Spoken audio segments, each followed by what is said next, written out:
My name is Paige, and at 33 years old, I thought I had a perfect marriage. 20 minutes after my husband left for an overseas business trip, my mother-in-law, who had been completely paralyzed and mute from a massive stroke for 8 months, suddenly stood up from her wheelchair. She slapped a tray of medication right out of my hands and grabbed my arm with terrifying strength. "We have to get out of here right now. Do not tell him anything," she whispered, her voice trembling but clear.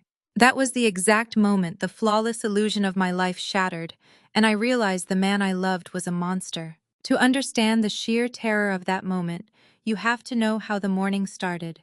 Just 20 minutes earlier, my husband Donovan, a 35-year-old real estate investment CEO, stood by our front door adjusting his custom silk tie. He was charming, aggressively ambitious, and presented himself to the world as a fiercely devoted son. He kissed my cheek and picked up his heavy leather duffel bag. "I have to catch this flight to Geneva," he said, checking his expensive watch. "Do not forget to crush Mom's pills thoroughly. You know her swallowing reflexes are getting worse. We definitely do not want another choking scare while I am gone." I smiled and promised I would take good care of her. I stood at the window and watched his black Porsche pull out of the driveway, feeling a familiar wave of sympathy for him. Taking care of a severely disabled parent was draining, and Donovan always insisted on managing her primary care himself. I walked into the kitchen, crushed the bitter white pills into a bowl of applesauce, and carried the silver tray into the living room. Beatrice, my 68-year-old mother-in-law, sat slumped in her specialized medical wheelchair, facing the large bay windows. She was the sole beneficiary of a $60 million trust fund, a massive fortune that my husband had legally taken control of after her sudden medical emergency 8 months ago. Her head hung at an awkward angle and her hands rested limply in her lap. "I am here, Beatrice," I said, gently kneeling beside her with the spoon. As I raised the spoon toward her mouth, her right hand shot out with explosive speed. She struck the silver tray. The bowl flew across the room, shattering against the hardwood floor and splattering the poisoned applesauce against the pristine white baseboards. I gasped and stumbled backward. Before I could even process what had just happened, Beatrice pushed her hands against the armrests. She lifted her body, straightened her spine, and stood up. She stood tall and steady on legs that top neurologists had sworn would never function again. "Beatrice, what is happening?" I stammered, my heart slamming against my ribs. I looked around wildly, half expecting hidden cameras to pop out, wondering if I was hallucinating. "I am not sick, Paige," she said, pulling me close so I could hear her urgent whisper. "I never had a stroke." My brain trained to spot discrepancies and uncover hidden truths as a forensic accountant struggled to process this absolute impossibility. I had seen the medical charts. I had seen her drool and stare blankly at the wall for nearly a year. She explained rapidly, the words pouring out of her as if she had been suffocating and finally found air. 8 months ago, Beatrice had caught Donovan siphoning millions from her private trust accounts into offshore shell companies. She confronted him and threatened to call the authorities. That same evening, she collapsed at dinner. But it was not a blood clot or a ruptured vessel. Donovan had slipped a synthetic, untraceable paralytic nerve toxin into her evening tea. It mimicked a severe neurological event, perfectly fooling the initial emergency room doctors. "He needed complete medical conservatorship to bypass my security protocols and drain the accounts legally," she explained, her grip bruising my forearm. I realized what he was doing when I woke up in the intensive care unit. He was the one administering my fluids. I knew if I showed any signs of recovery, he would just increase the dosage until my heart stopped. So I pretended the paralysis was absolute. I stopped speaking entirely. I acted completely brain-dead. It was the only way to survive under his roof. Cold dread washed over me as the pieces violently clicked into place. Donovan refusing to hire outside nursing staff. Donovan insisting on measuring and administering her daily medication himself. Donovan moving us into this sprawling, isolated suburban mansion, far away from nosy neighbors. I had blindly trusted him. I had shared a bed with a man who was actively poisoning his own mother down the hall. "He is moving the final portion of the trust money this week in Switzerland," Beatrice urged, her eyes wide with panic. "The pills you were about to give me are sedatives meant to keep me compliant until the transfers clear.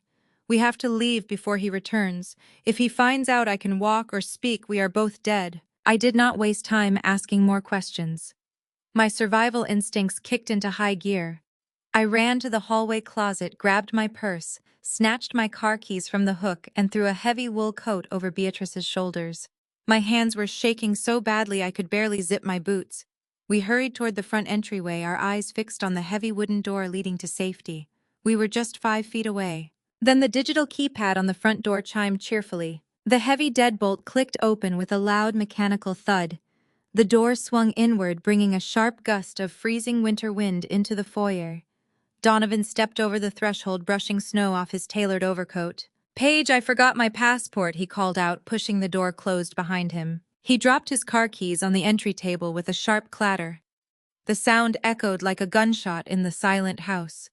He began walking straight down the hall, his leather shoes clicking methodically against the floorboards, heading directly toward the living room, where his paralyzed mother was currently standing perfectly upright on her own 2 feet.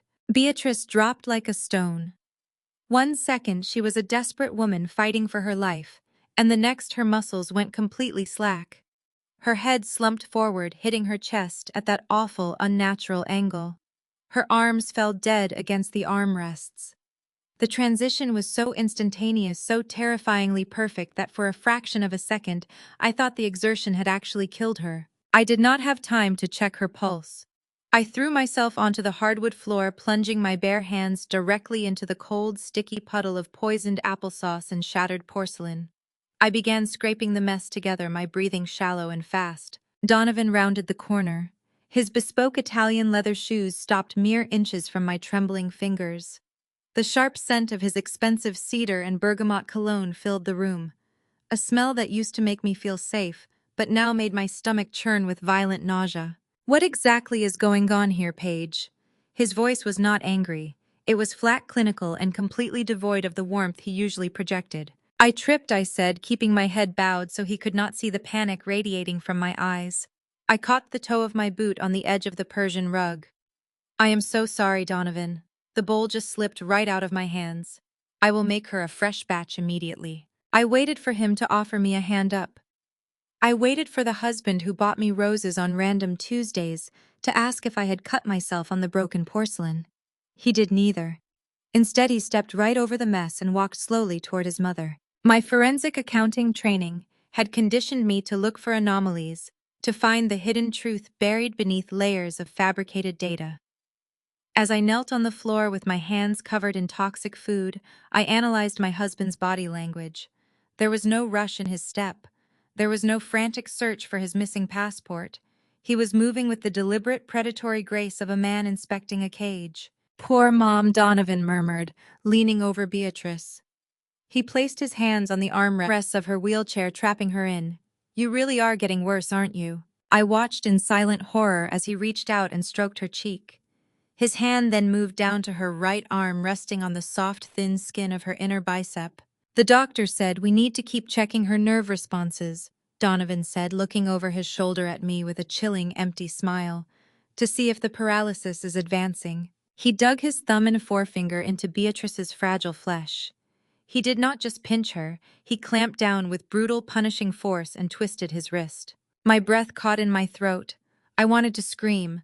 I wanted to launch myself at him and tear his hands away from her. But Beatrice had warned me.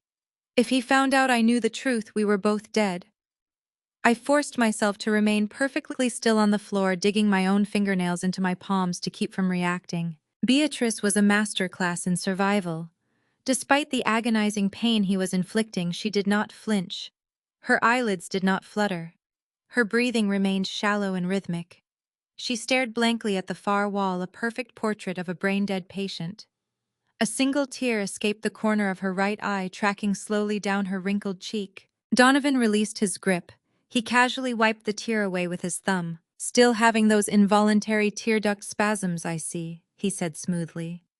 He straightened his suit jacket and turned away from her, completely satisfied. He walked over to the antique console table, opened the top drawer, and pulled out his navy blue passport holder. It had been sitting there the entire time. "Clean this up thoroughly," Paige he ordered, stepping past me toward the hallway. "And make sure she gets a fresh dose of her medication by 6 o'clock sharp." The doctors were very clear about the schedule. Do not let her miss a single pill. He leaned down and pressed a cold, firm kiss against my forehead. The touch of his lips sent a violent shudder down my spine. "I will call you when I land in Geneva," he said. The heavy front door clicked shut. The electronic deadbolt engaged with a sharp mechanical thud.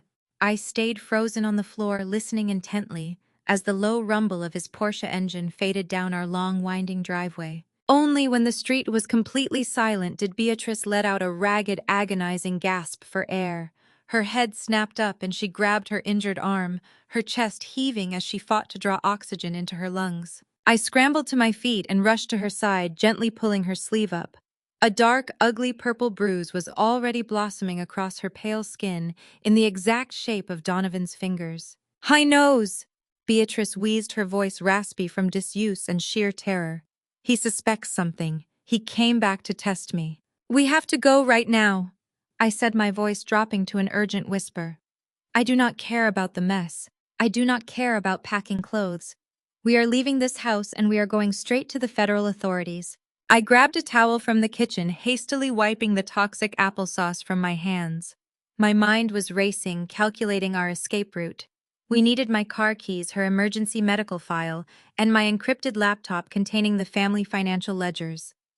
I ran to the hallway closet to grab my heavy winter coat and Beatrice's thick wool blanket. As I reached up to pull my coat from the top hanger, the overhead hallway light caught something strange. I froze, my hand hovering midair. Directly above the closet door, nestled inside the plastic casing of the newly installed smoke detector, was a tiny, rhythmic, blinking red light. My blood ran cold. My husband had insisted on replacing all the smoke detectors in the house just 2 weeks ago, claiming the old ones were faulty and violated the fire code. I slowly lowered my arm and turned my head a fraction of an inch, scanning the open-concept living area. Another blinking red light inside the air conditioning vent above the fireplace. Another one seamlessly integrated into the binding of a thick encyclopedia on the bookshelf facing the wheelchair. The horrifying reality crashed down on me, suffocating and absolute. Donovan had not forgotten his passport. He had not come back by coincidence. He had seen the silver tray fall to the floor on his smartphone application. I was not on his way to the airport. He was sitting in his car at the end of our street, watching a live high-definition video feed of the living room right this very second. I forced my eyes away from the smoke detector and smiled down at Beatrice. I spoke in a steady, cheerful voice, asking if she wanted to watch television.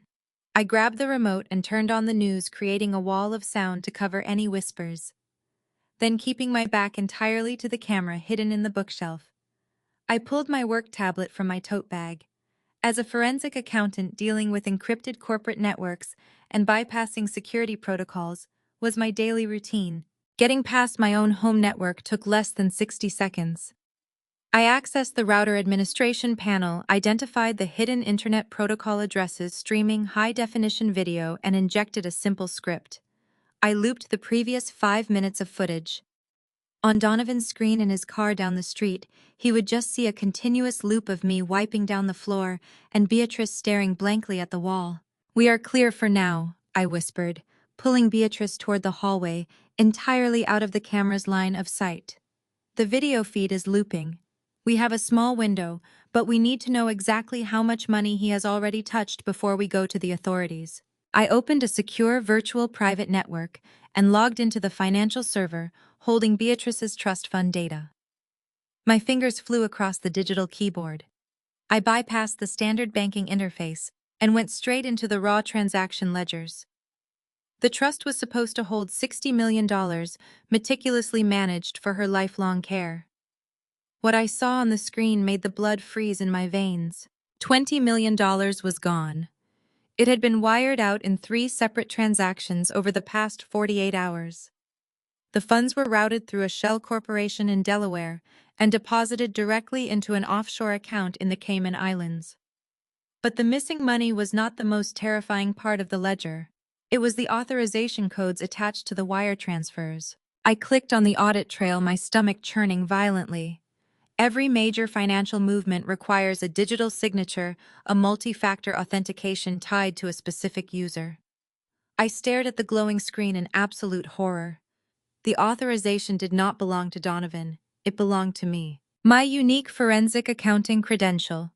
The exact digital identification I used to audit. Fortune 500 companies had been used to approve the transfers. He had mapped my keystrokes, stolen my encrypted signature, and authorized the theft from my own internet address. "I is not just stealing from you," I told Beatrice, my voice shaking with a terrifying realization. "He is framing me.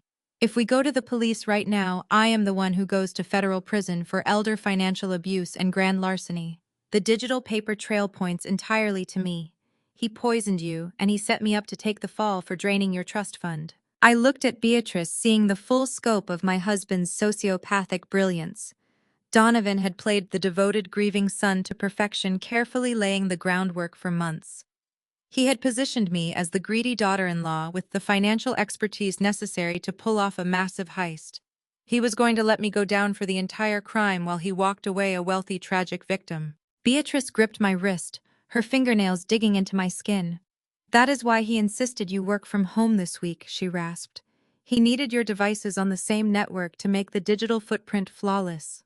We cannot just run Paige. We need the physical hard drive from his office safe to prove he manipulated the network, or you will spend the rest of your life in a cell." Panic threatened to crush my chest, but I shoved it down. I was a professional investigator. I tracked hidden money for a living. I was not going to let my arrogant husband turn me into his scapegoat. I nodded at Beatrice, my resolve hardening into something cold and sharp. We were going to grab the backup ledger from his office and get out before he realized the camera feed was looping. I rushed to the hall closet and pulled out a heavy winter coat, wrapping it securely around Beatrice's shoulders. We moved toward the front door, my hand reaching for the deadbolt. I was mentally calculating the drive time to the nearest Federal Bureau of Investigation field office when bright headlights swept across the living room windows. The beams cast long, menacing shadows against the walls. A heavy vehicle was rolling up our long driveway. I pressed my back against the wall and peered cautiously through the edge of the window blinds. A black luxury sport utility vehicle threw it into park right in front of our porch. It was not Donovan's car. The driver's side door opened, and a woman stepped out into the freezing wind. It was Vanessa, my husband's older sister. She was wearing a designer trench coat and a ruthless scowl that mirrored her brother's arrogance perfectly. The passenger door opened, and a massive, broad-shouldered man stepped out beside her. He was not a relative, and he certainly was not a driver. He had the hard, imposing build of a hired thug, and he was carrying a heavy black leather medical bag. My breath hitched in my throat as Vanessa punched the security code into our front gate keypad. They were not here for a family visit. They were here to finish the job Donovan started.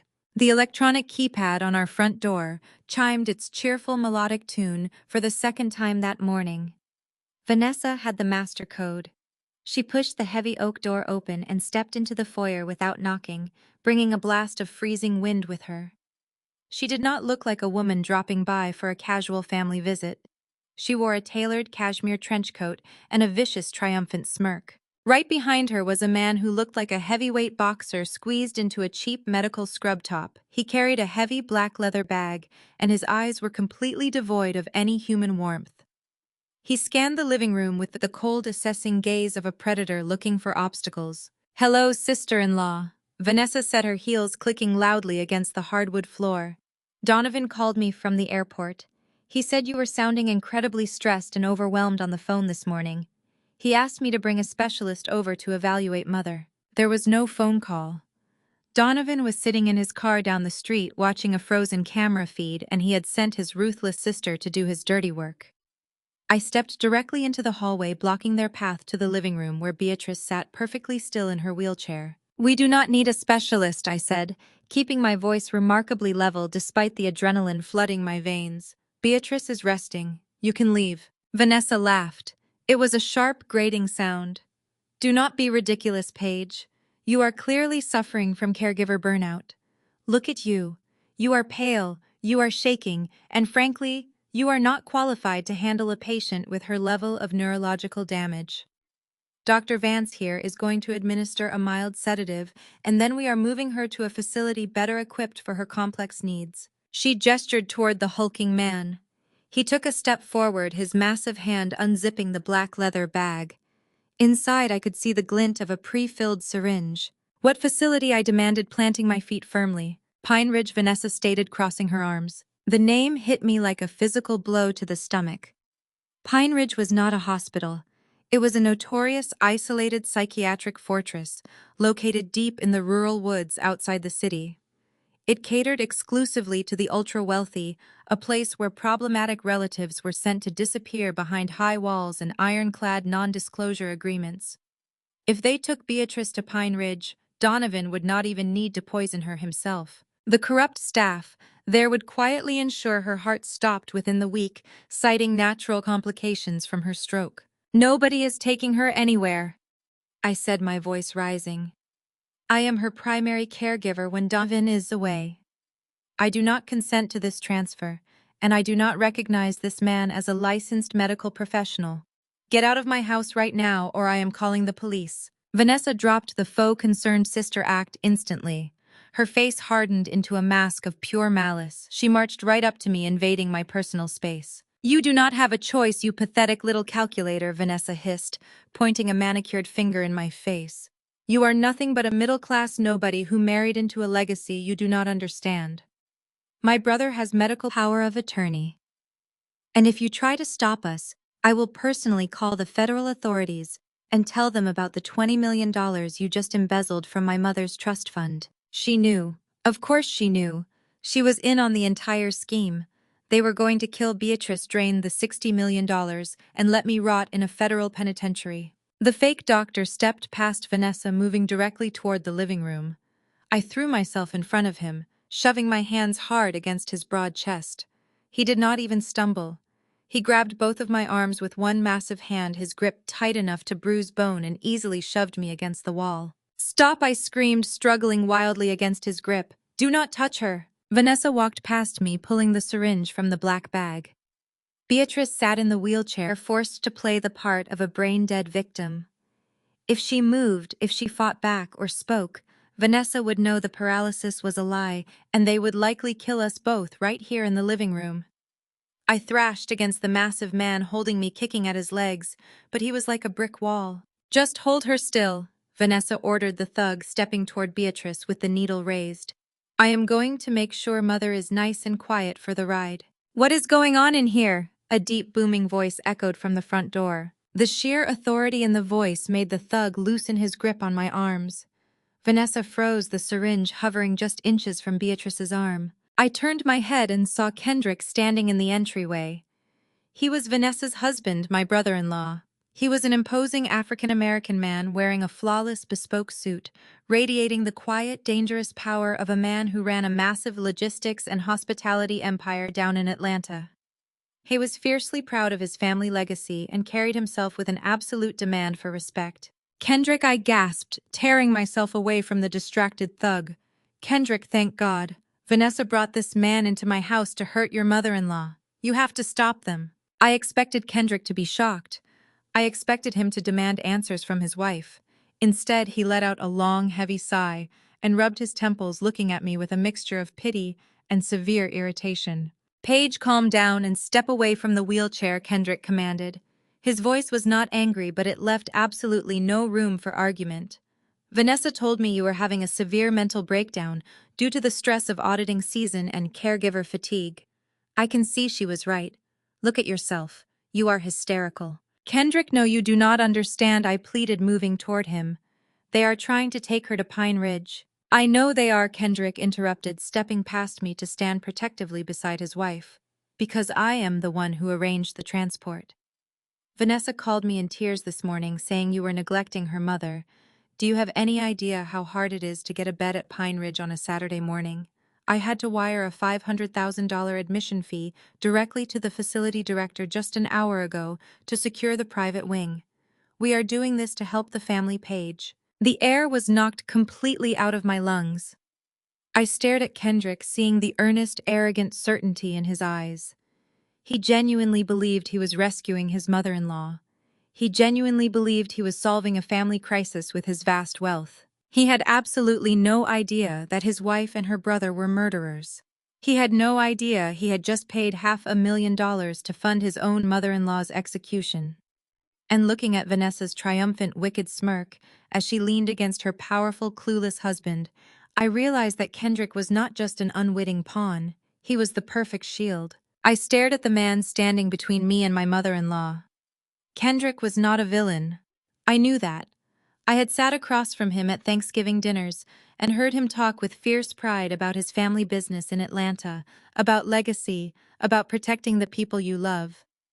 Vanessa was exploiting that exact protective instinct, twisting his loyalty to fund her own mother's execution. Kendrick, you have to listen to me, I begged, keeping my hands open and visible to show I was not a threat.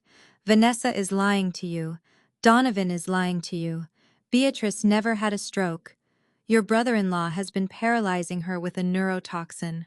He stole $20 million this morning, and they are taking her to Pine Ridge to silence her permanently. I watched Kendrick's face for any sign of comprehension. Instead, his dark eyes softened with deep, misguided pity. He looked at me the way you would look at someone standing on the edge of a bridge completely detached from reality. Vanessa let out a choked, theatrical sob. She buried her face against Kendrick's broad shoulder. It is worse than Donovan said, she cried, her voice muffled against his suit jacket. She is completely paranoid. She thinks everyone is trying to murder Mother. Kendrick, show her the emails. Show her we know what is happening. Kendrick reached into his breast pocket and pulled out his phone. He tapped the screen a few times and held it out toward me. I looked at the glowing display. It was an email thread supposedly sent from my personal account to Donovan over the past 3 weeks. The messages were frantic and unhinged. They detailed paranoid delusions about government agents' poison in the water supply and desperate pleas for Donovan to hide the family money. I am a forensic accountant, Kendrick, I said, my voice trembling with frustration. Do you know how easy it is to spoof an email header? They fabricated these messages to make me look insane. They needed a paper trail to justify locking Beatrice away and framing me. Paige, stop doing this to yourself, Kendrick said, his voice a low, soothing rumble that only infuriated me more. Donovan forwarded these to us last night. He was in tears, Paige. He loves you, but he cannot leave his mother in the care of someone having a psychotic break. We are doing this out of love. We are getting her professional help, and then we are going to get you help too. He gestured to the massive thug standing by the wheelchair. Dr. Vance, please proceed. We need to get her settled at the clinic before the weather turns. The thug grabbed the thick rubber handles of Beatrice's wheelchair. He began to turn her toward the front door. Beatrice remained perfectly still, her head lolling to the side, playing her part flawlessly. If she broke character now, Kendrick would realize I was telling the truth, but the thug would undoubtedly overpower us all. No, I screamed, lunging forward to grab the wheel of the chair. You are not taking her. Before my fingers could even brush the metal rim, Kendrick stepped squarely into my path. He caught me by the shoulders. He did not hurt me, but his grip was like iron. He was a foot taller and easily twice my weight. I threw my entire body weight against him, twisting and fighting, but I might as well have been trying to push over an oak tree. Paige, I will not let you hurt yourself or my mother-in-law, Kendrick warned, wrapping his arms around me and pinning my arms to my sides in a firm, restrictive bear hug. Just take a deep breath. It is going to be all right. It is not going to be all right, I thrashed, kicking my boots against his shins. They are going to kill her. Kendrick, please open your eyes. They are using your money to hide a murder. Vanessa stepped right up to us, while Kendrick held me immobilized. She reached out and gently smoothed my hair back from my forehead, playing the part of the concerned sister perfectly for her husband's benefit. But as she leaned in close, her lips practically brushing my ear, the mask slipped. Enjoy your empty, quiet house, Vanessa whispered, her voice dropping to a venomous hiss that Kendrick could not hear over my struggling. I am calling the Federal Bureau of Investigation tomorrow morning. Have fun explaining to the feds where the $20 million went, you stupid little nobody. I stopped fighting. The sheer terrifying reality of my situation washed over me like ice water. I was trapped. I had no physical power here, and my words were completely useless against the wall of gaslighting they had built around me. Vanessa pulled back her face, rearranging itself back into an expression of sorrow. She patted Kendrick's arm. I will go start the car, darling. Dr. Vance, bring her out." The thug pushed the wheelchair forward. As they passed us, Beatrice's body suddenly jerked. She let out a guttural, choked sound, mimicking a violent muscle spasm. Her right arm flailed outward, striking my hip as she went by. "Oh, careful," the thug grunted, adjusting his grip on the chair. In that chaotic second, I felt a hard, heavy object slide smoothly into the deep pocket of my winter coat. Beatrice had not just hit me, she had transferred something. Once the wheelchair was out the door, Kendrick slowly released his hold on me. He stepped back, straightening his suit jacket, looking at me with exhausted sympathy. "I know you hate us right now," Paige Kendrick said softly. "But one day, when your mind is clear, you will understand we did this to protect the family." "Oh, Vanessa asked me to hold on to your phone. Just for a few days. We do not want you calling the police in a panic and causing a public scene. It would only embarrass you." I stared at him, my chest heaving. Without my phone, I had no immediate way to call for help, no way to contact my own lawyer, no way to access the outside world. I slowly reached into my jeans pocket, pulled out my smartphone and handed it to him. Fighting him for it would only reinforce their narrative that I was out of control. "Get some rest," Paige Kendrick said, taking the device and slipping it into his pocket. "We will check on you tomorrow." He walked out of the house, pulling the heavy oak door shut behind him. A second later, I heard the sharp, definitive click of the electronic deadbolt engaging from the outside. Then came a second click, the sound of the manual security lock being turned by a key I did not possess. They had not just taken my mother-in-law, they had turned my own home into a holding cell. I stood in the silent, freezing foyer and listened as their heavy sport utility vehicle backed out of my driveway and sped down the street. When the sound of the engine completely faded away, I plunged my hand into my coat pocket. My fingers closed around cold, rigid metal. I pulled the object out into the light. It was a solid-state hard drive, small enough to conceal in a palm, heavily encased in military-grade aluminum. Beatrice had kept it hidden on her body the entire time. I looked down at the drive, a fierce, calculating calm settling over my racing heart. They had taken my phone. They had locked the doors. They thought they had neutralized the hysterical, burnt-out housewife. But they had completely forgotten that they had just locked a senior forensic accountant inside a house with a secure internet connection and the exact digital roadmap needed to dismantle their entire empire. I walked straight toward my husband's private home office. It was time to hunt. I stood in the center of the freezing foyer, listening to the absolute silence of my own house. Donovan and Vanessa had taken my phone, bolted the doors from the outside, and left me trapped in a gilded cage. They assumed I would simply curl up on the floor, weeping and spiraling into the exact hysterical panic they needed for their fabricated narrative. They thought they had entirely neutralized me. But they made one fatal miscalculation. They forgot who I was before I married into their wealthy, arrogant family. They forgot that I was a senior forensic accountant who spent her entire career dismantling complex financial frauds. They had just locked me inside a building with a secure internet connection and the exact digital roadmap I needed to destroy them. I marched straight down the hallway and pushed open the heavy oak door to Donovan's private home office. The room smelled of expensive leather and polished mahogany, a perfectly curated space designed to project power and legitimacy. I walked directly to his massive desk. I needed a device. Donovan was arrogant, but he was also deeply paranoid, which meant he always kept a backup unregistered laptop for his offshore dealings. I began tearing the office apart. I pulled out drawers, tossing perfectly organized files and expensive stationery onto the floor. I did not care about the mess anymore. I found it in the bottom drawer of his filing cabinet, hidden beneath a stack of blank corporate letterheads. It was a sleek, matte black laptop. I opened it and pressed the power button. The screen illuminated immediately, demanding a passcode. I did not even blink. I typed in the date his real estate company went public, followed by his mother's initials.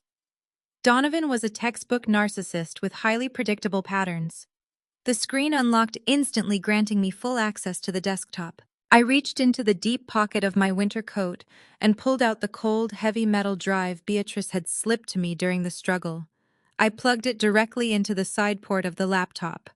A prompt popped up on the screen asking for a decryption key. Beatrice was brilliantly cautious. She had not just handed me a simple flash drive with a few bank statements. She had handed me a fully mirrored clone of Donovan's internal corporate servers, captured right before he had paralyzed her 8 months ago. I quickly opened the terminal and ran a backdoor network script I had built years ago for penetrating hostile corporate audits. It took me less than 3 minutes to bypass my husband's primary firewall.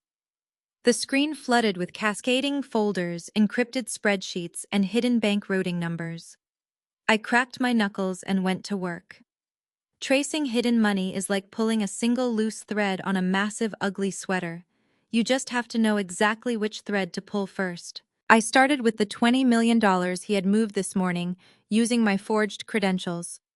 I tracked the routing numbers through the Cayman Islands shell company, watching the funds bounce through 3 different international banking institutions.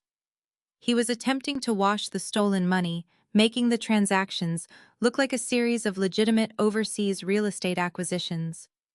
But forensic accounting is never about looking at where the money ends up. It is always about matching the timestamps of the transfers to the massive deficits in the origin accounts. I opened Donovan's master ledger for his prestigious real estate investment firm. What I saw on the glowing screen made my jaw drop in absolute shock. Donovan did not have a real estate empire. He had a massive smoking crater. His company had not acquired a single profitable property in over 3 years. Every single development project listed on his public portfolio was actively bleeding cash tied up in endless litigation or completely abandoned. I quickly opened the investor payout logs to see how he was keeping the illusion alive. He was paying his early investors massive quarterly dividends, but that money was not coming from property sales or rental yields. It was coming directly from the initial deposits of brand new investors. He was running a textbook Ponzi scheme, and it was an unbelievably massive one. The financial deficit was staggering. He was nearly $80 million in the red. The $20 million he stole from Beatrice today was not for a new business venture. It was a desperate, panicked patch to stop a fatal hemorrhage. I checked his upcoming liabilities. He had 2 major institutional investors demanding their payouts by the end of this week. If he did not produce that liquidity immediately, the federal authorities and the Securities and Exchange Commission would be kicking his door down by Monday morning. That was exactly why he had to poison his own mother. That was why he had to frame me today. The walls of his financial prison were closing in fast, and he was willing to commit murder to buy himself a few more months of freedom. But an $80 million hole was massive, and Beatrice's stolen $20 million only covered a fraction of his upcoming financial demands. I leaned closer to the screen, my eyes scanning the previous months of liquidity injections. I needed to know where the rest of the money was coming from to keep this colossal house of cards standing. I pulled up the transaction history from the last 6 months. Millions of dollars had been funneled into Donovan's firm through a series of high-interest corporate loans. I traced the origin of these loans, fully expecting to find shady offshore lenders or desperate private equity firms. Instead, the routing numbers pointed to a domestic bank account located in Atlanta, Georgia. I ran a cross-reference on the account holder information. The screen loaded, and the name that appeared made my blood run absolutely cold. The accounts belonged to Hayes Hospitality Holdings. That was Kendrick's family empire. I rapidly opened the loan authorization documents attached to the transfers. They were commercial property mortgages, massive high-risk loans taken out against the flagship restaurants and luxury hotels that Kendrick's family had spent 3 generations building from the ground up against all odds. But Kendrick was fiercely proud and highly protective of his family's legacy. He would never leverage his generational wealth to fund a volatile real estate venture for his brother-in-law. I zoomed in on the digital signatures at the bottom of the loan agreements. The signature belonged to Kendrick, but the digital Internet Protocol address attached to the document execution did not originate from Atlanta. It originated from a laptop registered directly to Vanessa. She had forged her own husband's signature. Vanessa had not just helped Donovan put their mother in a psychiatric facility. She had secretly mortgaged her husband's entire family legacy to keep her brother's Ponzi scheme from collapsing. The revelation hit me like a physical blow. Vanessa had forged Kendrick's signature, mortgaging his entire generational wealth to keep her brother's fraudulent empire afloat. I had the digital proof right here on the screen. The internet protocol addresses the timestamps. The routing numbers all painted a flawless, undeniable picture of corporate sabotage and familial betrayal. I quickly downloaded the entire batch of loan documents onto Beatrice's encrypted hard drive. I needed to get this information to Kendrick immediately. If I could show him that his own wife was destroying his family legacy, I would not just gain an ally. I would gain the power of the Hayes family legal and security teams. I slipped the hard drive into my pocket, shoved the burner laptop into my bag, and moved quietly toward the kitchen. The front door was electronically locked from the outside, but the heavy glass sliding door in the back led to the patio. If I could break the glass or force the manual latch, I could slip through the wooded area behind our property and make it to the main road to flag down a car. I grabbed a heavy cast-iron skillet from the stove, raising it above my shoulder to smash the sliding glass door. Before I could swing, bright strobing flashes of red and blue light painted the kitchen walls. The harsh glare cut through the winter gloom outside. A police cruiser had just pulled into the driveway, tires crunching over the fresh snow. My heart slammed against my ribs. Had Kendrick called the police on me? Had Vanessa already reported the $20 million missing? A heavy authoritative pounding echoed from the front door. I set the skillet down and walked slowly into the foyer. Through the sidelight window, I saw a man in a rumpled suit holding up a gold detective badge. I unbolted the manual lock and opened the door. "Paige Pierce," the man asked, pushing his way inside without waiting for an invitation. "I am Detective Collins, Financial Crimes Unit. You are currently under active investigation for the embezzlement of $20 million from the Beatrice Pierce Living Trust. I need your passport, your phone, and your immediate compliance." I stood my ground, my analytical mind immediately dissecting the situation. The timeline was completely wrong. Federal financial investigations take weeks to secure warrants, trace offshore routing numbers, and build a case. Donovan had only moved the money a few hours ago. The only way a local detective could be standing in my foyer right now was if he had been tipped off and paid off well in advance. Donovan had laid the groundwork for this frame-up flawlessly. "I do not have my phone," I said, keeping my voice steady. "Your employer's sister stole it from me an hour ago."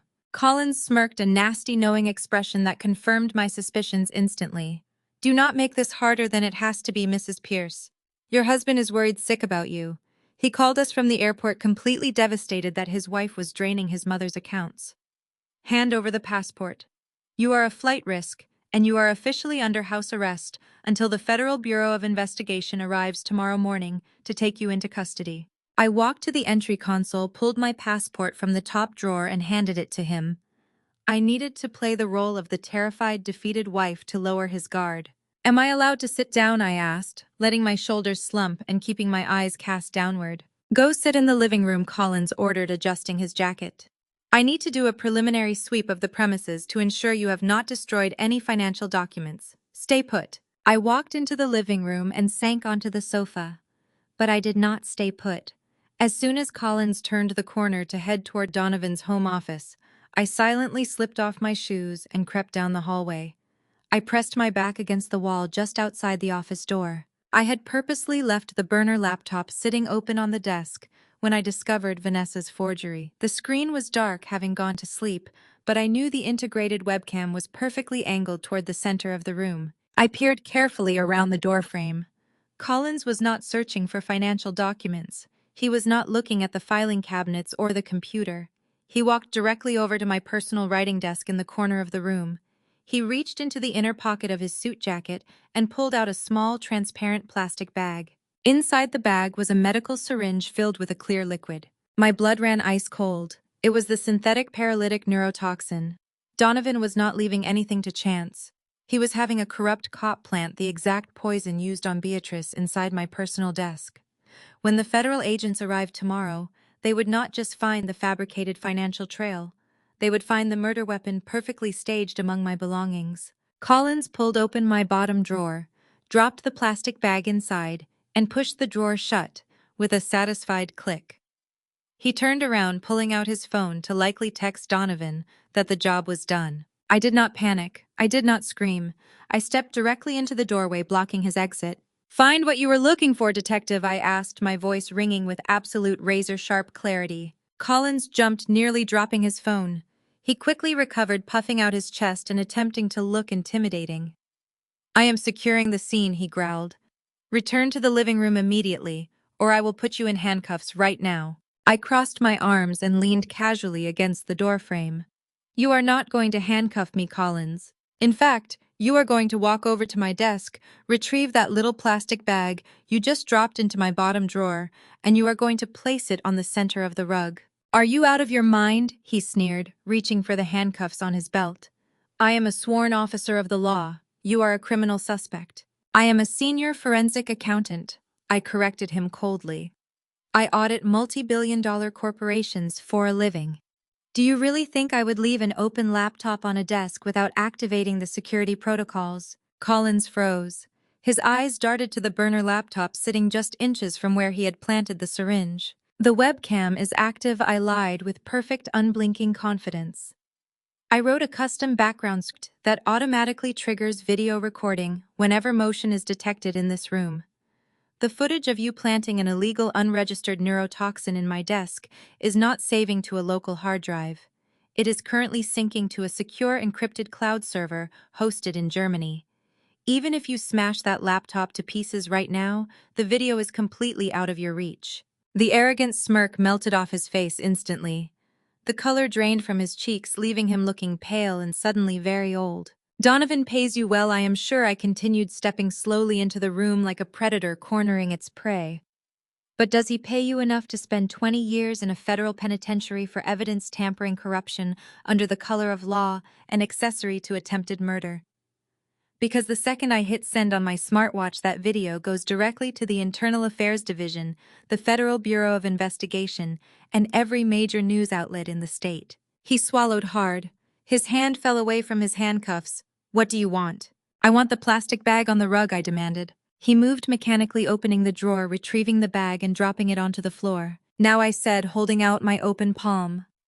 "Give me your personal burner phone, the one you use to communicate with my husband. And give me the keys to your unmarked cruiser parked in my driveway." "You cannot take my car," he stammered, sweat beading on his forehead. "How am I supposed to explain that to my captain?" "Tell him a desperate woman overpowered you," I said with a cold, hollow laugh. "Tell him whatever you want. But if you do not hand over those keys right now, your career and your freedom are permanently over." Collins stared at me, realizing he was completely trapped.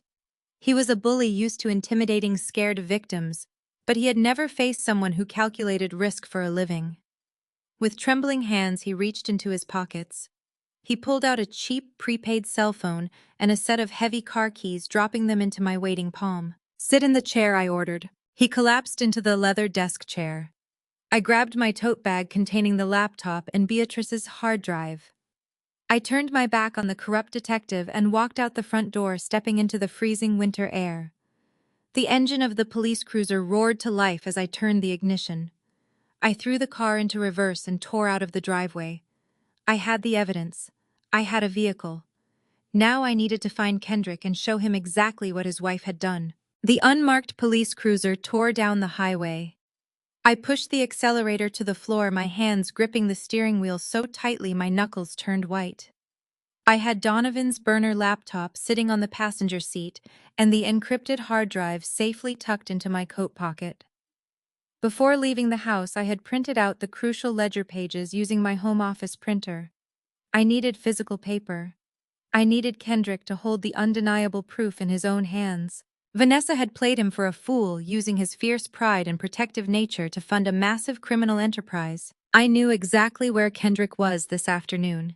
He was hosting the annual Hospitality Executives Charity Golf Tournament at the Oakmont Country Club, an exclusive members-only enclave where generational wealth gathered to drink expensive scotch and close corporate deals. I pulled the unmarked cruiser right up to the valet stand. The young valet rushed forward, but seeing the police lights mounted inside the grille, he stepped back, unsure of what to do. I did not give him a chance to ask questions. I grabbed the printed ledgers, slammed the car door shut, and walked straight through the massive glass double doors of the clubhouse. The country club was a sea of pastel polo shirts and expensive golf bags. I ignored the reception desk and marched directly out onto the immaculate green of the 18th hole. I spotted Kendrick immediately. He was standing near the final green, surrounded by a group of wealthy investors and corporate executives. He was holding a custom golf club, laughing at something another executive said, radiating that effortless, arrogant power he carried so well. I did not slow down. I walked right onto the pristine grass in my heavy winter boots, my coat flapping in the cold wind. Kendrick, I called out, my voice cutting sharply through the polite, hushed atmosphere of the golf course. The group of executives turned to look at me in surprise. Kendrick lowered his club, his confident smile vanishing the absolute second he recognized me. His jaw tightened, and a flash of deep embarrassment crossed his face. He quickly muttered an apology to his guests and marched over to intercept me. "Paige, what in the world are you doing here?" Kendrick demanded, stepping away from his colleagues to keep our conversation private. He kept his voice low, desperately trying to maintain his quiet dignity in front of his peers. "I told you to stay at home and rest. Vanessa has already handled the situation with your mother-in-law. You are making a massive scene in front of my business partners. I will call security right now if you do not turn around and walk back to the parking lot." I did not argue with him. I did not scream or cry or act like the hysterical woman his wife had painted me to be. I simply stood my ground, staring up at him with absolute terrifying calm. I reached into my coat pocket and pulled out the thick stack of printed financial ledgers. I shoved the papers directly into his chest. He reflexively brought his hands up to catch them before they fell. "Read the top page, Kendrick," I said, keeping my tone completely flat and professional. "You think your wife put my mother-in-law in a psychiatric facility to help the family. She did not. She put her in there to silence her because Beatrice found out about the stolen money. Your wife and her brother are running a massive Ponzi scheme and they are completely broke." Kendrick let out a harsh, dismissive scoff.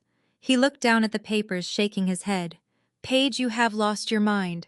Donovan runs one of the most successful real estate firms in the state. They do not need my money, and Vanessa would never involve my family business in something illegal. You need psychiatric help, and I am calling the police to escort you home." I stepped closer, forcing him to look at the highlighted columns on the top page. "They do not have a real estate firm," I said, my voice dropping to a dangerous whisper. "They have an $80 million deficit. And you need to look very closely at those routing numbers, Kendrick.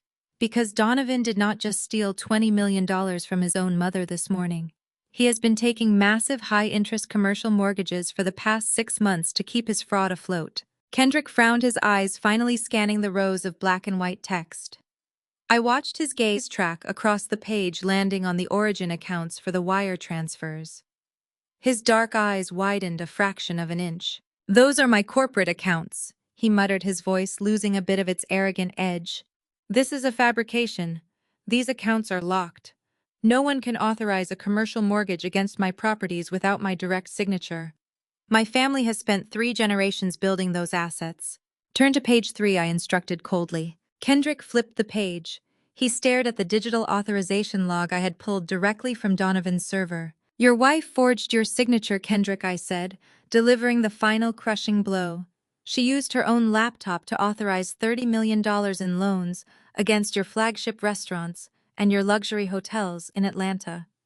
She leveraged 3 generations of your family legacy to fund her brother's sinking ship. Do not take my word for it. You are holding the routing numbers. Call your chief financial officer right now." Kendrick stood frozen on the immaculate green grass. The wealthy executives behind him were murmuring, wondering what was happening. Kendrick pulled his smartphone from his pocket. His hands, usually so steady and self-assured, were suddenly shaking violently. He dialed a number and put the phone to his ear. "David," he barked into the phone using his sharpest executive tone. "I need you to pull up the master ledger for our Atlanta commercial properties. Look for any new encumbrances or mortgage authorizations in the last 6 months. Check the debt-to-equity ratio on the flagship locations immediately. Do not put me on hold, just look at the screen." I watched Kendrick listen to the voice on the other end of the line. It took less than 30 seconds for the reality to hit him. The blood completely drained from his face, leaving him looking hollow and violently ill. His broad shoulders tensed, and the custom golf club slipped from his grip, falling to the grass with a soft thud. The arrogant, dismissive brother-in-law was gone. In his place stood a man who had just realized his own wife had secretly sold his family empire to the highest bidder to cover up a crime. Kendrick slowly lowered the phone, his hand dropping limply to his side. When he looked back up at me, there was no trace of pity, annoyance, or doubt left in his eyes. There was only absolute terrifying rage, and it was no longer directed at me. The unmarked police cruiser tore down the interstate. I kept the accelerator pinned to the floorboards. My hands gripped the steering wheel so tightly that my knuckles turned bone white against the dark vinyl. On the passenger seat beside me sat Donovan's burner laptop and the encrypted hard drive safely tucked inside my heavy winter coat. But digital files were not enough for what I needed to do next. Before leaving my home office, I had hastily printed out the most crucial ledger pages. I needed physical paper. I needed Kendrick to hold the undeniable proof of his wife's betrayal in his own hands. Vanessa had played him for an absolute fool. She had used his fierce family pride and his protective nature to fund a massive criminal enterprise, all while smiling in his face. I knew exactly where my brother-in-law was spending his Saturday afternoon. He was hosting the annual Southeast Hospitality Executives Charity Golf Tournament at the Oakmont Country Club.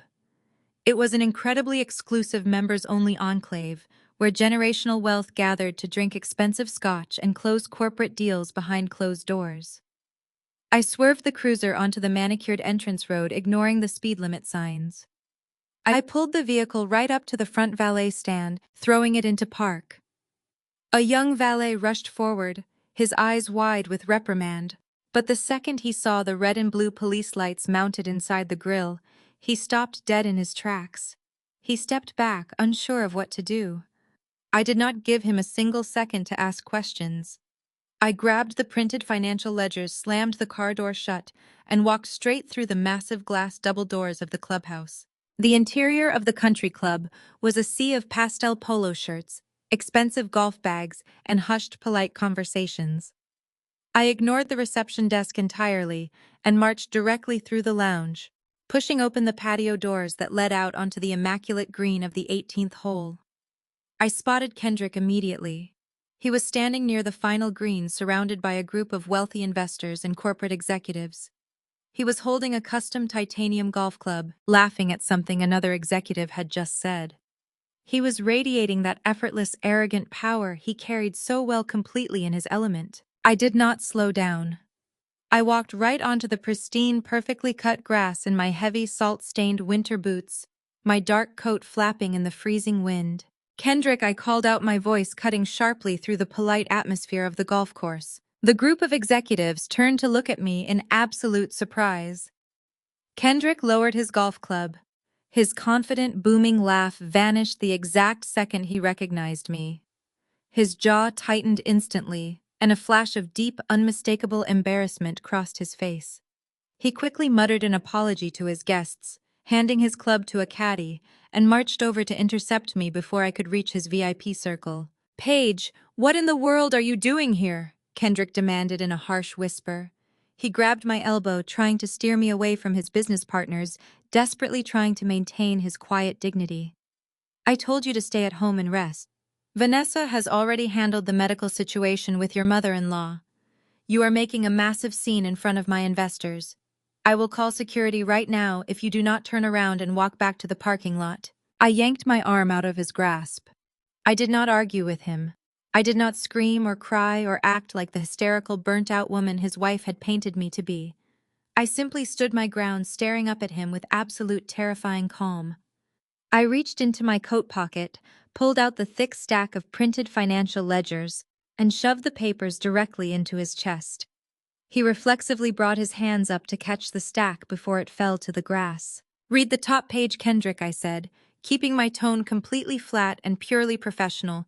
"You think your wife put my mother-in-law in a psychiatric facility this morning to help the family. She did not. She put her in there to silence her because Beatrice found out about the stolen money. Your wife and her brother are running a massive Ponzi scheme and they are completely broke." Kendrick let out a harsh, dismissive scoff. He looked down at the papers, shaking his head with a mixture of pity and severe annoyance. Paige, you have completely lost your mind. Donovan runs one of the most successful real estate firms in the state. They do not need my money, and Vanessa would never involve my family business in something illegal. You clearly need psychiatric help, and I am calling the police to escort you back to your house. I stepped closer, invading his personal space, forcing him to look at the highlighted columns on the top page of the printout. They do not have a real estate firm, I said, my voice dropping to a dangerous, icy whisper. They have an $80 million deficit. And you need to look very closely at those routing numbers on that page, Kendrick. Because Donovan did not just steal $20 million from his own mother this morning. He has been taking out massive high-interest commercial mortgages for the past 6 months just to keep his fraud afloat. Kendrick frowned. His eyes finally stopped glaring at me and scanned the rows of black and white text on the paper. I watched his gaze track across the page, landing squarely on the origin accounts for the massive wire transfers. His dark eyes widened a fraction of an inch as recognition set in. "Those are my corporate accounts," he muttered, his voice suddenly losing a bit of its arrogant edge. "This is a complete fabrication. These accounts are locked tight. No one can authorize a commercial mortgage against my properties without my direct physical signature. My family has spent 3 generations building those assets." "Turn to page 3, I instructed coldly. Kendrick flipped the page. He stared at the digital authorization log I had pulled directly from Donovan's server. "Your wife forged your signature, Kendrick," I said, delivering the final crushing blow without an ounce of hesitation. "She used her own laptop to authorize $30 million in loans against your flagship restaurants and your luxury hotels down in Atlanta. She leveraged 3 generations of your family legacy to fund her brother's sinking ship. Do not take my word for it. You are holding the routing numbers in your hands. Call your chief financial officer right now." Kendrick stood frozen on the immaculate green grass. The wealthy executives behind him were murmuring clearly, wondering what was happening to their host. Kendrick slowly pulled his smartphone from his tailored slacks. His hands, usually so steady and self-assured, were suddenly shaking violently. He dialed a number and pressed the phone to his ear. "David," he barked into the receiver using his sharpest executive tone. "I need you to pull up the master ledger for our Atlanta commercial properties right this second. Look for any new encumbrances or mortgage authorizations in the last 6 months. Check the debt-to-equity ratio on the flagship locations immediately.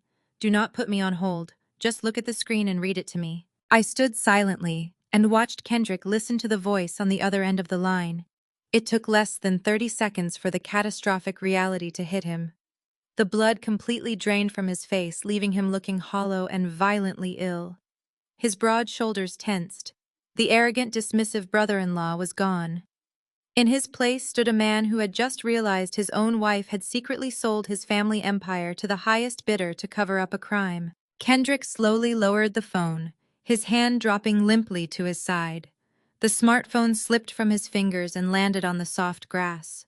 When he looked back up at me, there was no trace of pity, annoyance, or doubt left in his eyes. There was only absolute terrifying rage, and it was no longer directed at me. The screen of my burner phone went black as Donovan severed the connection. The image of Beatrice strapped to that clinical hospital bed burned into my retinas. Kendrick stared through the dark windshield of the armored Maybach, his jaw tight enough to crack bone. We were out of time. Donovan was not going to wait until midnight. If my sociopathic husband had a loose end, he tied it up immediately. We pulled up to the massive wrought iron gates of Pine Ridge. It did not look like a medical facility. It looked like a billionaire's heavily fortified country estate. High stone walls topped with security spikes lined the perimeter. Security cameras tracked our every move, and 2 armed guards stood outside a bulletproof booth at the entrance. Kendrick did not slow down. He pulled the Maybach right up to the barricade and rolled down his tinted window. The guard stepped forward, holding up a hand demanding identification and an appointment authorization. Kendrick did not hand him a driver license. He handed the guard a solid black metal business card embossed with the Hayes Hospitality Holdings crest. "I am Kendrick Hayes," he said, his voice a low, terrifying rumble of absolute authority. "My family owns half the commercial real estate in Atlanta, and I am currently looking to establish a $5 million charitable endowment before the fiscal quarter ends. I demand to see your facility director right this second. If you make me wait out here in the cold for more than 30 seconds, I will take my money to the psychiatric institute across town. The guard looked at the heavy metal card, then up at Kendrick's tailored suit and the imposing armored vehicle. The intimidation tactics of the wealthy elite were a language these private facilities understood perfectly. The guard stammered an apology, practically sprinting back to his booth to hit the gate release button. The heavy iron doors swung open. We parked near the main entrance. The lobby of Pine Ridge smelled of fresh lilies and sterile floor cleaner, designed to make guilty families feel better about abandoning their relatives. A nervous-looking man in a cheap suit rushed out to greet us, introducing himself as the facility administrator. Kendrick played the arrogant, demanding tycoon to absolute perfection. He completely bulldozed the administrator, complaining loudly about corporate taxes and demanding a private, immediate presentation on patient privacy protocols. "I do not write $5 million checks in a public lobby," Kendrick snapped, checking his gold Rolex. "Take me to your executive office and bring your chief of security and your head of medical staff. I need to know exactly how secure this fortress is before I trust you with my aging uncle." It was a brilliant, calculated maneuver. By demanding the presence of the top executives and the head of security, Kendrick was effectively stripping the building of its primary leadership. The administrator eagerly nodded, motioning for his staff to follow him. While Kendrick loudly complained about the quality of the lobby espresso and drew every eye in the room, I took a step backward. I slipped seamlessly into the shadow of a large decorative marble pillar. The exact moment the administrator led Kendrick down the plush east corridor, I turned and walked rapidly west toward the restricted medical wing. The environment changed the second I pushed through the double doors, leading away from the public areas. The thick carpets were replaced by cold, echoing linoleum. The artwork vanished, leaving bare, reinforced steel doors. I encountered my first major obstacle at the entrance to the severe care ward. A heavy security door secured by a magnetic lock, requiring both a radio frequency keycard and a PIN code. I did not panic. Physical security networks often share the same vulnerable subnets as administrative servers, a flaw I exploited regularly during corporate financial audits. I pulled my accounting tablet from my bag and retrieved a small diagnostic adapter. I popped open a plastic wall-mounted Ethernet port cover meant for maintenance workers and plugged my device directly into the facility network. My fingers flew across the digital keyboard. I ran a brute force script designed to bypass local area network firewalls. It took me less than 90 seconds to locate the command module for the ward doors. I executed a manual override command. The magnetic lock above my head flashed a bright green and disengaged with a heavy, satisfying click. I slipped inside the restricted wing. The air here was freezing. Suddenly I heard heavy footsteps approaching from around the corner. Two orderlies built like linebackers were walking down the corridor, laughing loudly about a recent football game. I quickly ducked into a dark linen supply closet, holding my breath as they passed by. My heart hammered a frantic, deafening rhythm against my ribs. I waited until their voices faded completely down the hall before stepping back out into the harsh fluorescent light. I scanned the room numbers on the metal doors. Room 4A, Room 4B. The door to Room 4B was slightly ajar. Donovan had paid a fortune to bypass the standard intake protocols, placing his mother in a private, isolated suite where nobody would ask questions. I moved silently toward the gap in the door, preparing to grab Beatrice, throw her into a wheelchair, and run for the exit. I pushed the heavy door open. The room was dimly lit by the green glow of the heart monitors flanking the hospital bed. Beatrice was lying there, strapped down by thick leather medical restraints. Her eyes were wide with absolute helpless terror as she stared up at the ceiling. But I could not run to her. I froze dead in the doorway, the blood turning to ice in my veins. Standing directly over the bed was Vanessa. She had her designer trench coat draped casually over a visitor chair. In her right hand, she held a medical syringe filled with a clear, deadly liquid.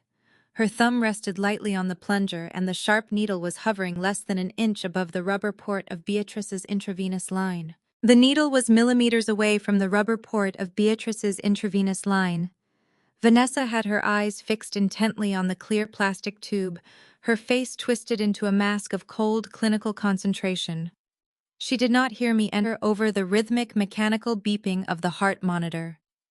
There was no time to shout, no time to negotiate, and absolutely no time to threaten her with the police. I had exactly 1 second before that fatal dose of neurotoxin entered my mother-in-law's bloodstream and stopped her heart forever. I did not think. I simply launched my entire body forward. I hit Vanessa at a full, desperate sprint.